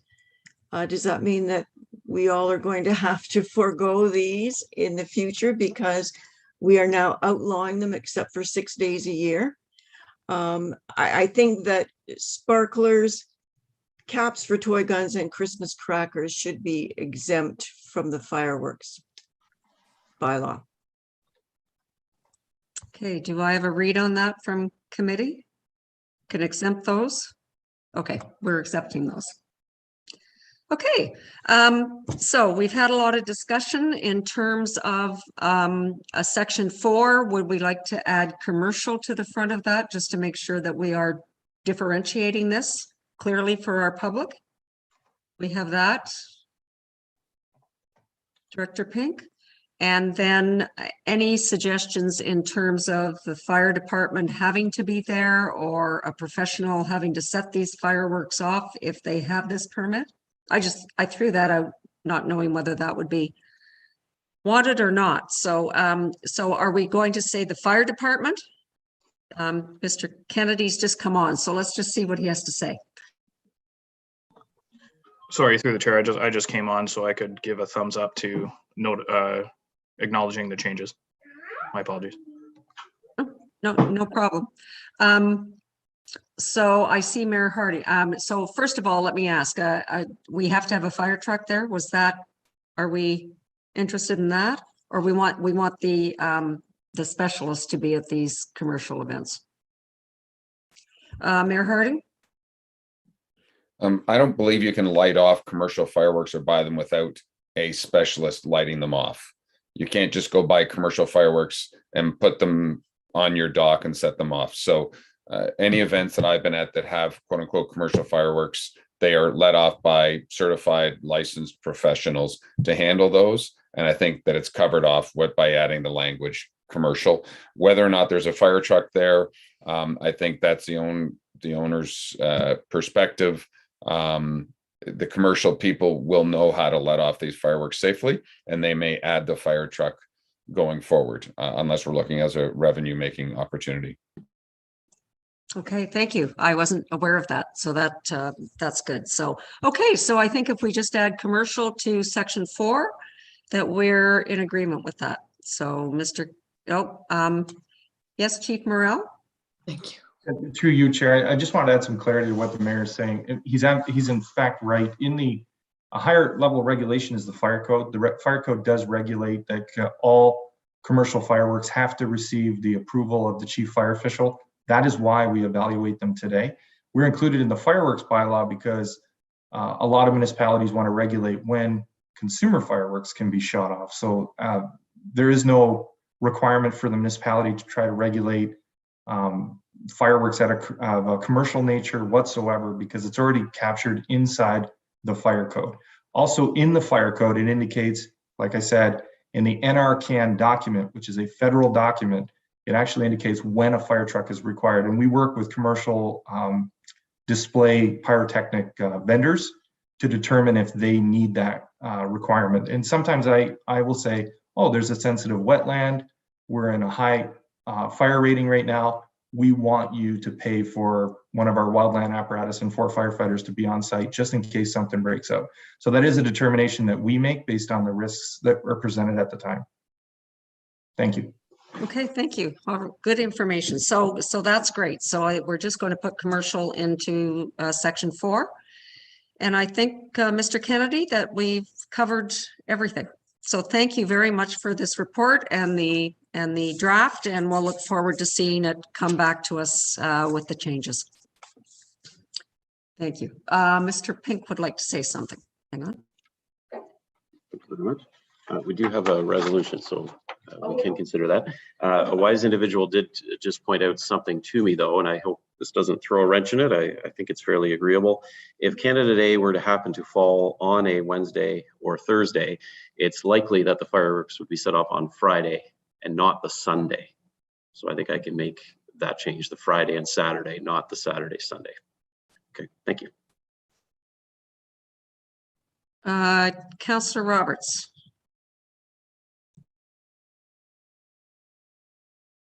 You're on mute. Sorry, I started coughing. And I did forget to unmute.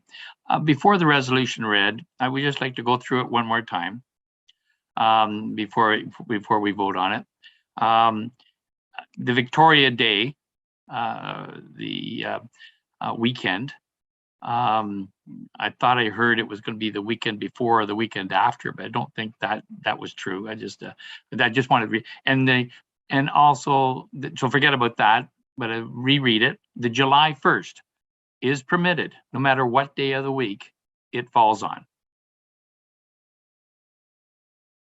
Correct? Sorry, I was muted myself. Yes, Canada Day is listed. Okay. And then Victoria Day, it's the preceding Saturday and Sunday, because the Monday's always the holiday, right? Okay. And New Year's Eve until 12:30 on New Year's Day. And then we have the commercial. Well, we have the commercial, but we also have if Canada Day is on a Wednesday. Councillor Nishikawa. Sorry, I thought I heard David Peak also mention though that instead of the Sunday, and I would say, the Sunday is a big concern for me because people that work in Muskoka usually work on those holiday Mondays. It's not a giveaway, unfortunately, here. As a matter of fact, many employers will give them that holiday in November. So I like the idea of the Friday, Saturday, not the Saturday, Sunday. I think Sunday's still a bit of a quiet day in many people's worlds, I guess.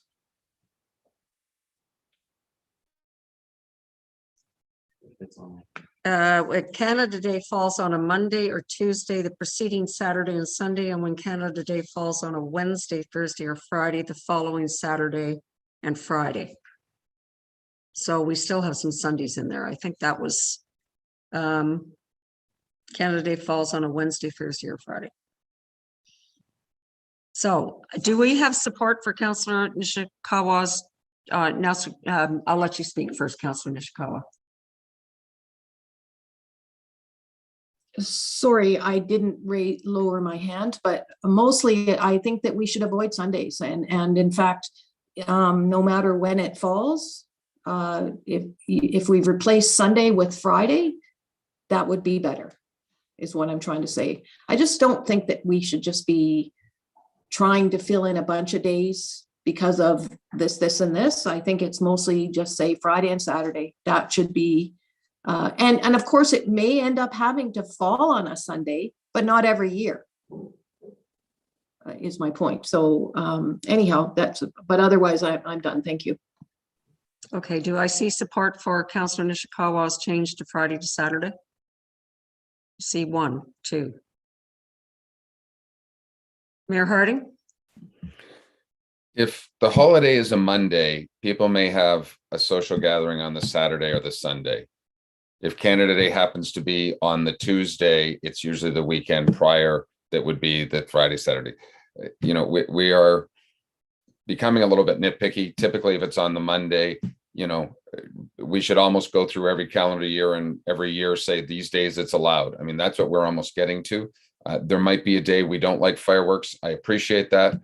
We've gone from allowing it 365 days a year to 3 days a year or 6 days a year right now. We've moved this needle an incredibly long way. I think Mr. Pink had the language generally correct. And if we need to tweak it going forward, we can tweak it going forward. Okay. All right. Are we good for me to read this resolution then? Councillor Hayes? Thank you. Through you, will this resolution remove the gun caps, sparklers, and Christmas crackers from the definition, or require an amendment to remove those, because those are kind of, yeah, okay, thank you. It is there. Okay, yes, and this will come back to council, so it's not our last go at this. Okay, so bear with me. There's lots of changes made to this.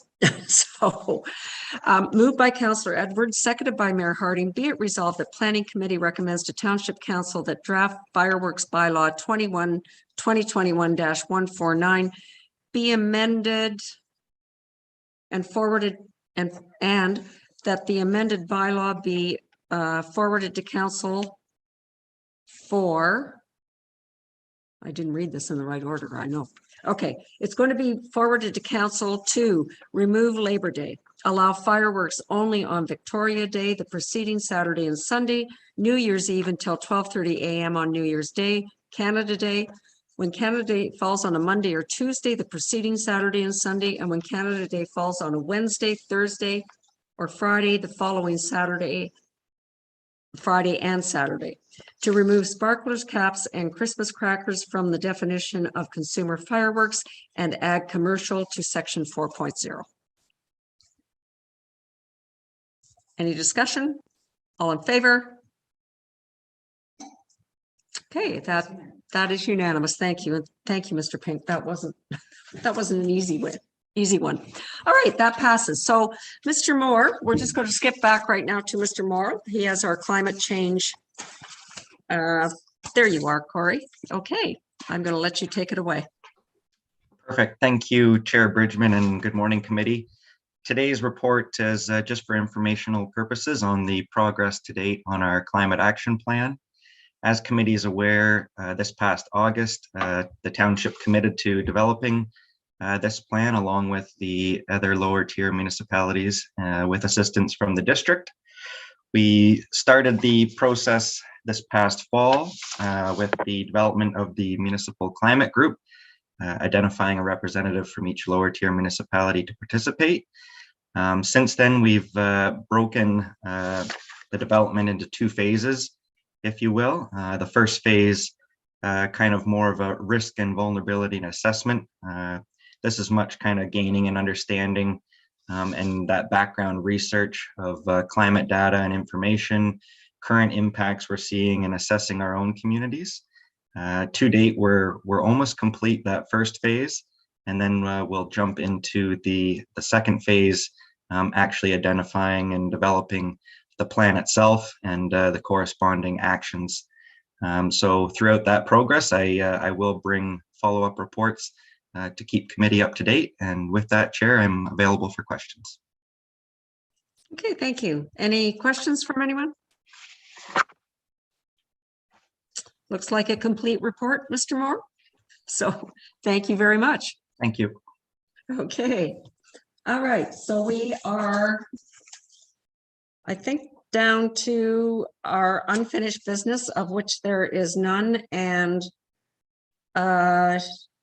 new business. So we will do the report from our Director of Development Services and Environmental Sustainability for the year-end statistics. Mr. Pink, please. Thank you, Chair. Through you, staff has prepared a report on the year-end statistics for 2021, being the building permit activity, planning applications submitted, and the number of bylaw complaints that were submitted, formal bylaw complaints in 2021. I think the report largely speaks for itself, as you can see. Not to exaggerate, but I'd say an extremely busy year across the board for all three groups. Over 100% increase in both planning and bylaw, and very high permit numbers and permit fees in the building group as well. Again, I think it's fairly self-explanatory. I'm happy to answer any questions. I think what I would note, of course, importance is looking forward, and you will note that not estimating too much of a change for 2022. If the first 2 weeks of the new year is any indication, the applications continue to come in at a strong pace, and would bring committee members' attention to, you may recall, the appointment bylaw for a consultant or a code agency building inspector that council passed last late December. Staff, the chief building official and myself continue to analyze that situation. And given the vacancies currently in place and the volumes that continue to persist, we may look to alternatively pivot to a new permanent building inspector position, but certainly that would come forward in a future report for committee and council's consideration and analysis. So again, happy to answer any questions. Thank you. Councillor Jaglowitz. Thank you, Chair. This question's for the director. David, it's impressive. The building permit statistics are impressive. Are you aware whether Impact has created a method through COVID where they're aware of these in a timely basis in order to make supplemental assessments? Mr. Pink? I'm unaware if anything changed as a result of the pandemic, but my understanding is every building permit, once it's finalized, MPAC is made aware of those, and they do take those into account for their assessment. I'm not sure if it was expedited or made more digital in any way as a result of the pandemic, but that is the standard process. So when you say they're made aware, do we actually send them to them, or do they have a way of accessing them electronically? I believe they're forwarded to MPAC.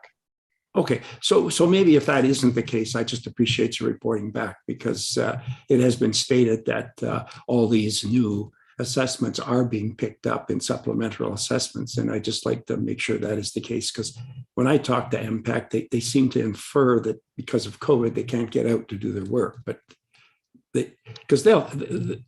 can they work just from your report, or do they have to go on site?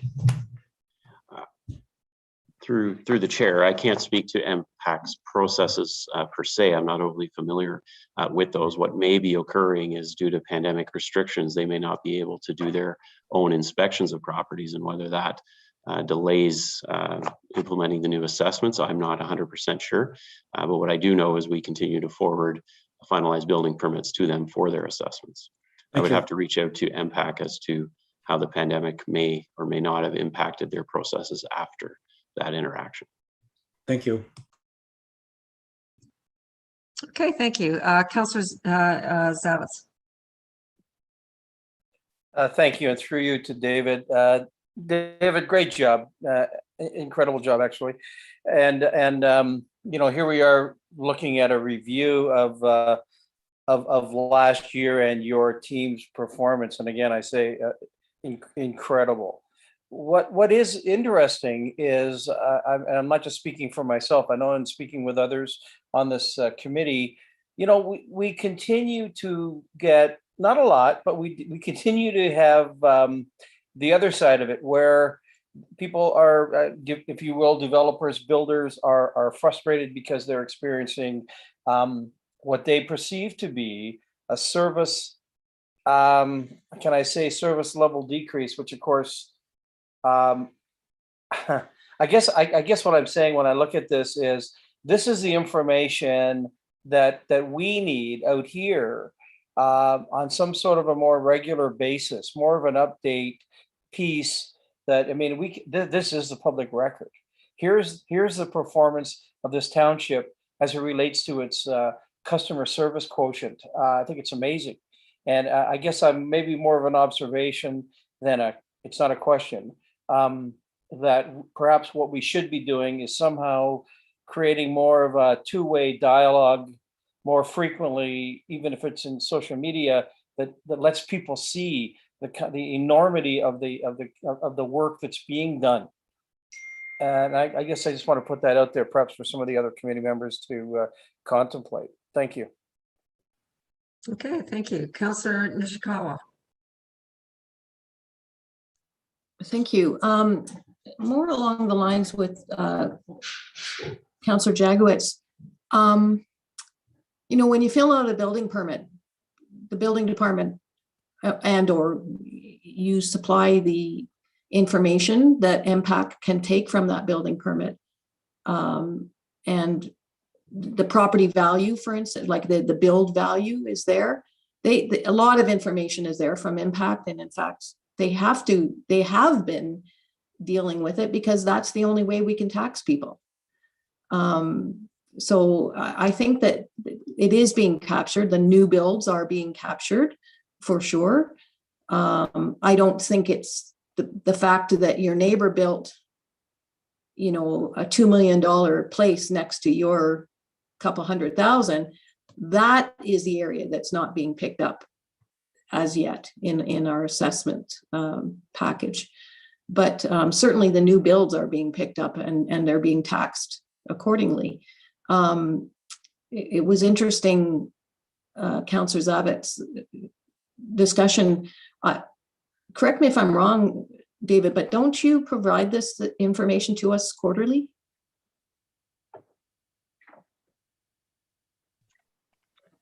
Director Pink? Okay. Whoop. Through you. Typically, building and planning has historically been on an annual basis. You may recall in the policy and procedure manual that council just passed for bylaw, reporting was discussed and asked for it semi-annually. So we will be coming on a 6-month basis. Happy to report more. I think Councillor Zavitz has some excellent suggestions, and I can certainly work with Mr. Moore on improved communications in that regard. And report further to committee and council if you wish. Okay, thank you. Councillor Kelly. Thank you. And through you, I was really just going to pick up where Councillor Zavitz left off and refer to what Director Pink just mentioned. I think it's, you know, incumbent upon all of us and certainly from the CAO and through the whole organization to be extraordinarily proud of our ability to cope with what's been just a horrible sandwich of bad news and bad things going on. We've risen above. I mean, the team, the staff has risen above through all departments, not just in the building department. I think we need to, you know, be unafraid to proclaim that. It's been a really successful transition where lots of decisions are made on the fly and under really stressful circumstances. And we've seen the entire team over there rise to the occasion. So I'm not always convinced that social media is the right way to get the message out, whatever the right way is. Maybe it's direct mail to constituents. Maybe it's a combination of different methods, but I think we need to proclaim it. One of the comments that Councillor Zavitz made, and I've heard it as well, is we hear feedback that service levels have diminished a little bit. And quite frankly, the fact, if they've diminished a little bit, I think that's to our credit that it hasn't been a whole lot. One of the ways that you always win on the customer service side is making sure you set the right expectation. And to the extent that we're laboring under stressful and difficult times, highlighting the successful way that we've managed to, you know, keep everything on the rails. I think you should do that for the whole team over there, because it has been good news. It has been a success, and it'll just help recalibrate people who may have different expectations based on things that were operating in a slower time when we were all working more conventionally. Thank you. Okay, thank you. Mayor Harding. Thank you. I look forward to our new communications officer and getting this information out. It's interesting. Mr. Pink has been advising council of how busy they have been. We've talked about increases in permits, increasing planning applications. Sometimes we've failed to listen. We continue to ask for more about this council. And one of the things I think we all need to do with this communications manager is talk about what it is that our staff have accomplished, not only this year, but over the past 3 years in the term of this council, and what this council has accomplished over the past 3 years. We have done an incredible amount of work. We have laid the foundation for the next decade, and we have put in place a number of significant changes. Personally, I'd just like to thank our CAO Hammond, all of our senior leadership team, because all of these changes have been difficult. We have been rooted in a lot of years of history and doing things a certain way, and change is difficult, but we are truly on the right tracks to evolve this municipality and to continue to deliver greater levels of service for our customers. So thank you. It's nice and easy to see in all the numbers and the work you guys have done. Okay. I think we all echo those comments of for all the staff and the hard work that's been done. And there's our CAO right there. Welcome. Welcome, Derek. Thanks, Madam Chair. Good morning, members of committee. I just want to thank members of committee for the kind words with respect to staff. I share in the accolades to the amount of work that the teams have chined through last year in the context of COVID. And we really do appreciate council's ongoing support of staff. I do want to go back to the matter raised by committee member Jaglowitz and others. If it would be helpful, if committee was interested in this, we could ask MPAC to attend a future meeting of General Finance Committee to perhaps provide us with a bit of update on the processes that you're interested in and any other questions. I'm not sure if committee would be interested in that, but I think that between Mr. Pink and Mr. Donaldson, they'd be pleased to reach out to MPAC to arrange such a presentation, if you will. Thank you. Well, thank you, Mr. Hammond, and I'm always all for more information if we can get it and understanding. So I think I got thumbs up from everybody. So let's go ahead. That's a great suggestion. Okay, thank you, Madam Chair. We'll make that happen. Okay, I know you will. Thanks. Okay, so we have new business here too. So I think that's where we are right now. Anybody have new business? No. So I do have one thing, and I promise we won't stay very long. But not too long ago, I was contacted by a constituent about the Administrative Monetary Penalty System. It's AMP, which Huntsville is now looking at. It is another type of system within the enforcement world that can be explored. So Mr. Kennedy and I actually had some discussions about this before.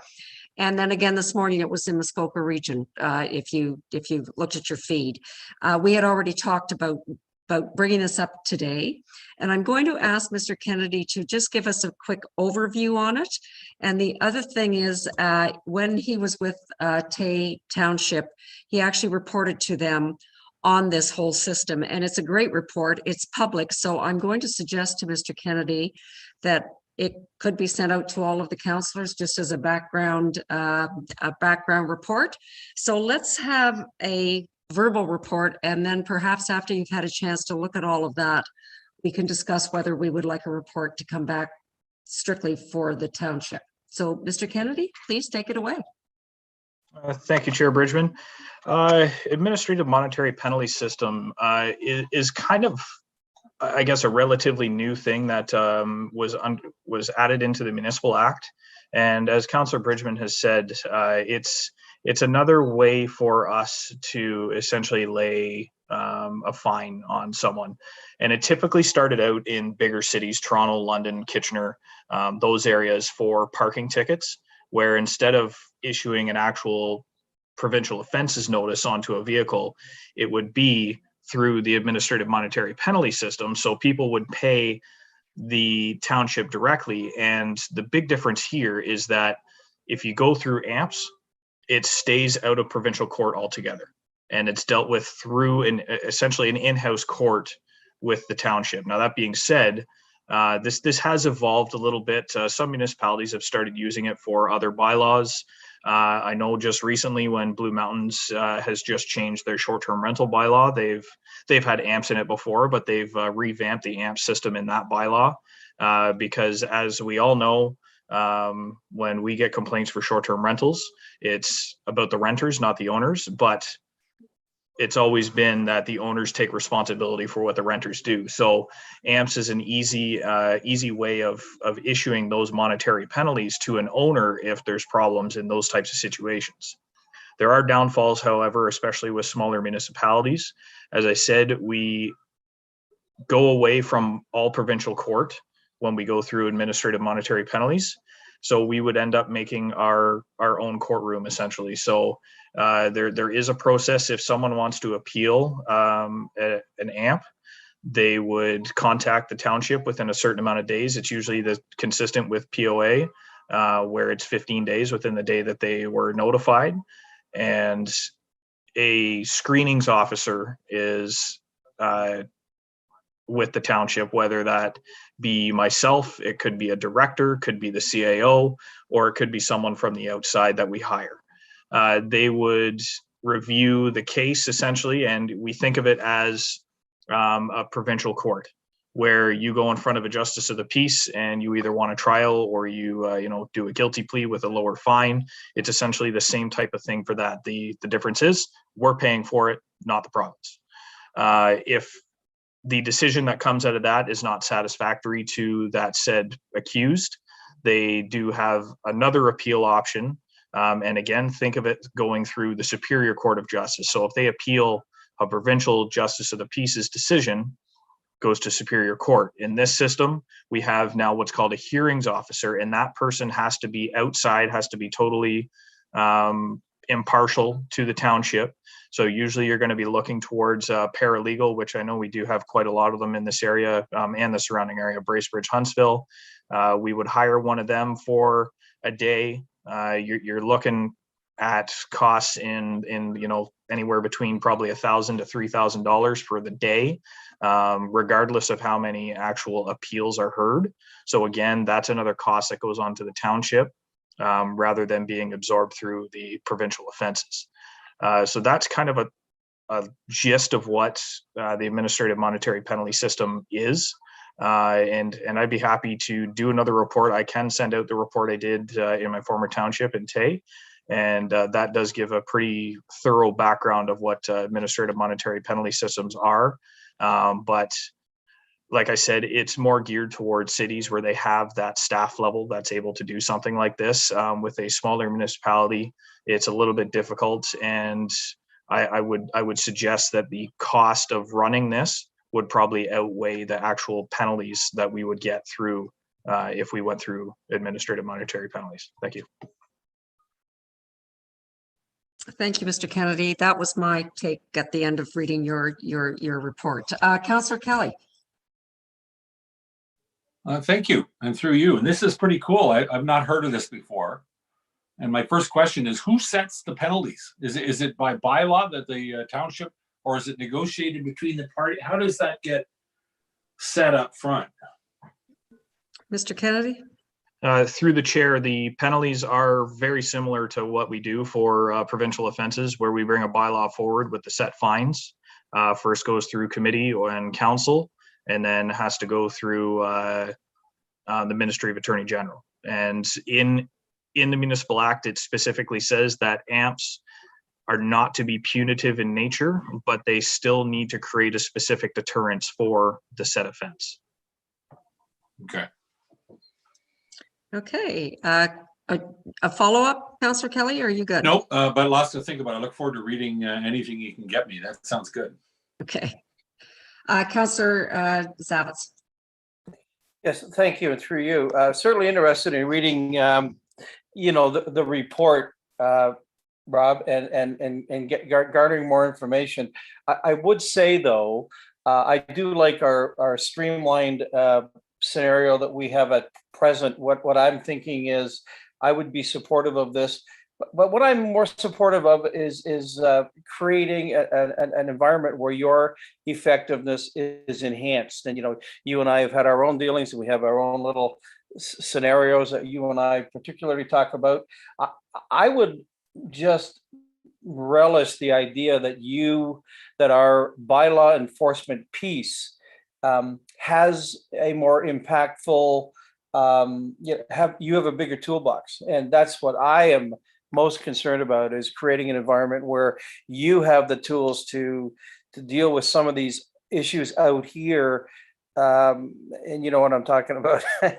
So, I'm more interested in you having more horsepower. If this gives you that, let's have a good, strong look at it. Thank you. So I think, Mr. Kennedy, if you don't mind doing a written report for our township too, I think that there's a lot of interest. I think that would be very helpful. Okay, I can do that. Thank you. Thank you. Councillor Mazan. Thank you. And through you, I'm also interested to hear more about this particular process. It's interesting. I had noted that in the Muskoka region this morning as well, Chair Bridgman. But a question for you. Is there a limitation to the kinds of activities that can be fed through this type of system? You mentioned in some of the bigger municipalities, I think you said something about parking tickets. You know, I think the biggest area of opportunity that this council has heard from the public is just our ability to help enforce things, particularly on the water side. So is this the type of tool that could be used in those situations, or is that outside of the scope of something like this? Okay, Mr. Kennedy. Through the chair, there are no limitations on which bylaws can be subject to AMPs. So it is just whether or not which ones we want to use. Like I said, it started out as parking. And I think the main goal for the province when they put this into the Municipal Act was that because parking tickets take up a lot of court time, they tried to give some sort of alternative to municipalities to allow these tickets to be heard out of court. So it didn't take up that time that POA desperately needs. You got to think of a city like Toronto, where I don't know how many parking tickets are written a day there. But I'm sure it's in the thousands most likely. And you could probably guess that there's a lot of people that would want to fight them. So that's why bigger cities go to these AMPs things, because then they can deal with it in-house and they don't have to take up the court time. But yeah, there is no limitation on what we want to do for that. We could have fireworks, we could have, I wouldn't recommend it, but we could have site alteration and tree preservation in those. I would like to keep them in the court system myself. But yeah, we could use any bylaw. We just have to, once I do the report, it'll be spelled out a little bit better. And I can send out that other report that does spell it out too. But that's kind of that. Thank you. Thank you very much. Okay, thank you. Councillor Nishikawa. Thank you. Just because the word parking came up numerous times, I want to take this opportunity to ask, do we have now an agreement with the district about who is charging for parking? Like, for instance, if I was to use Hardy Lake 169, what kind of, like, currently nobody's doing any ticketing. And so we saw again on Thanksgiving weekend that the double-sided parking, and it got quite ridiculous and things. And while the police eventually showed up mostly just to direct traffic because it was so bad. But I thought, wow, this was an opportunity for both either the district or the township to actually start ticketing people. And I just don't know where we stand on that agreement with the district. Thank you. Mr. Kennedy. Through the chair, in the district parking bylaw, they specify that municipalities are able to enforce the bylaw. We have district ticket books that we've made up on our own. It's going to be, if we're going to be there at the right time in the right place, then we can ticket. We have no problems doing that. The district doesn't have any bylaw officer right now. I believe they have a job posting up for one. I'm not sure if it's closed yet.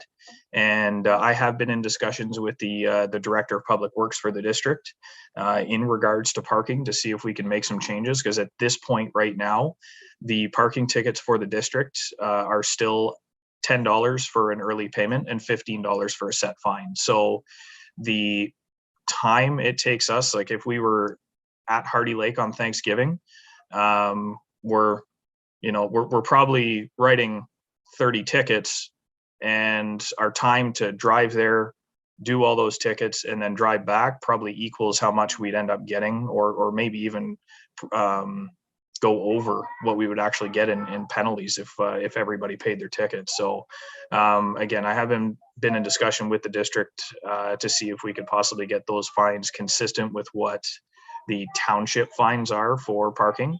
But I haven't heard back from Public Works in regards to that just yet. Just as a further, I I hope that we are not making decisions based on whether it's going to be worth our while. Because I think we put bylaws in place because we want them enforced. And again, and it's a bigger, like, I guess, I'll just say the CAO's ears are to hear is that in fact, we shouldn't be, I hope we're not making decisions like, for instance, we're not gonna, there's one particular location in Ballard that's always been a problem for 30 years that I'm aware of. And so far to date, we haven't really rectified it, but I hope we are not going to decide on whether we're going to write a ticket because it might be not make us as much money, that kind of thing. Like I really hope that's not our direction. Okay, well, I think we want a deterrent too, right? In the amount of the ticket. Anyway, that Mr. Kennedy will, I assume, come back to us on that too with his talks with the district. So thanks, Rob. We'll get that one report out, and then when you can, we'd love to see the report on the township for AMPS. I think it's called, right? AMPS. So thank you for that. Okay, any other new business? All right, well, in that case, I'm going to read the motion to adjourn, and it's moved by Councillor Edwards, seconded by Councillor Mazan. Well, yeah, you know what, before I go there, I haven't talked to Director Pink yet about February's schedule, but it's going to be back to the norm. As you all know, this was a little lighter than normal. And I'm wondering, Director Pink, if we could ask everybody to hold the Friday, just in case. Do you want to comment on that? Thank you.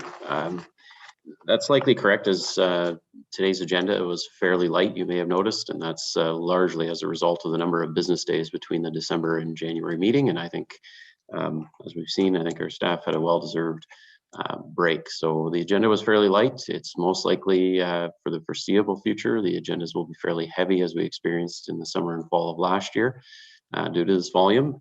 And I think what we did late last year to set aside the Friday likely would work well if committee's in agreement with that. We can continue to send around meeting dates of the Thursday and Friday. If we complete all the agenda business in the Thursday, great.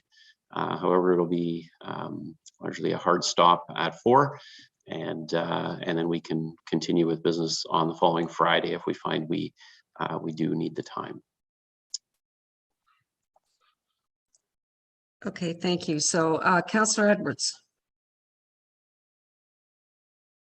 Thank you very much. I would just as soon see, instead of having a hard stop at 4 o'clock, if it was going to go to 5 o'clock, finishing it in the same day. Thank you. No, I agree. I think we can be somewhat flexible on that. I don't think much later than 5. I think of staff and everything else for that, Councillor Edwards. But if we've only got one item and it looks short, I understand what you're saying. Mayor Harding? Thank you. Just to yourself and Councillor Zavitz, and actually all of council in particular, as we chair all of these meetings, I think we all need to remind ourselves of Robert's rules. And we get very lax in that we will all speak 2, 3, 4 times on a specific topic. And we need to speak at maximum twice on it and assume that somebody else on council will ask the question. So I'm also going to encourage both the chairs of our committees as we move forward this to try and get back to some very basics that we don't need to hear ourselves speak. We certainly don't need to use the words campaign for office next year. Let's let the work stand for itself, which this council does very well. And let the committee move things along, and if it needs to be corrected when it comes to council, we can correct it when it comes to council if a mistake is made. So I'm going to encourage everyone to remind themselves to speak only if we need to. Thank you. Okay, so we're going to have Phil's, Glenn's, and Barb's rules going forward. It'll be perfect. So, okay. So moved by Councillor Edwards, seconded by Councillor Mazan. Be it resolved that the Planning Committee meeting adjourn at 12:15 p.m. and the next regular planning committee meeting be held on Thursday, February 17th, 2022 at 9 a.m. electronically from the council chambers, municipal offices in Port Carling, Ontario. All in favor? Okay, thank you everybody for our first meeting, and have a good weekend. And it's going to be cold again, so more snow. Yes.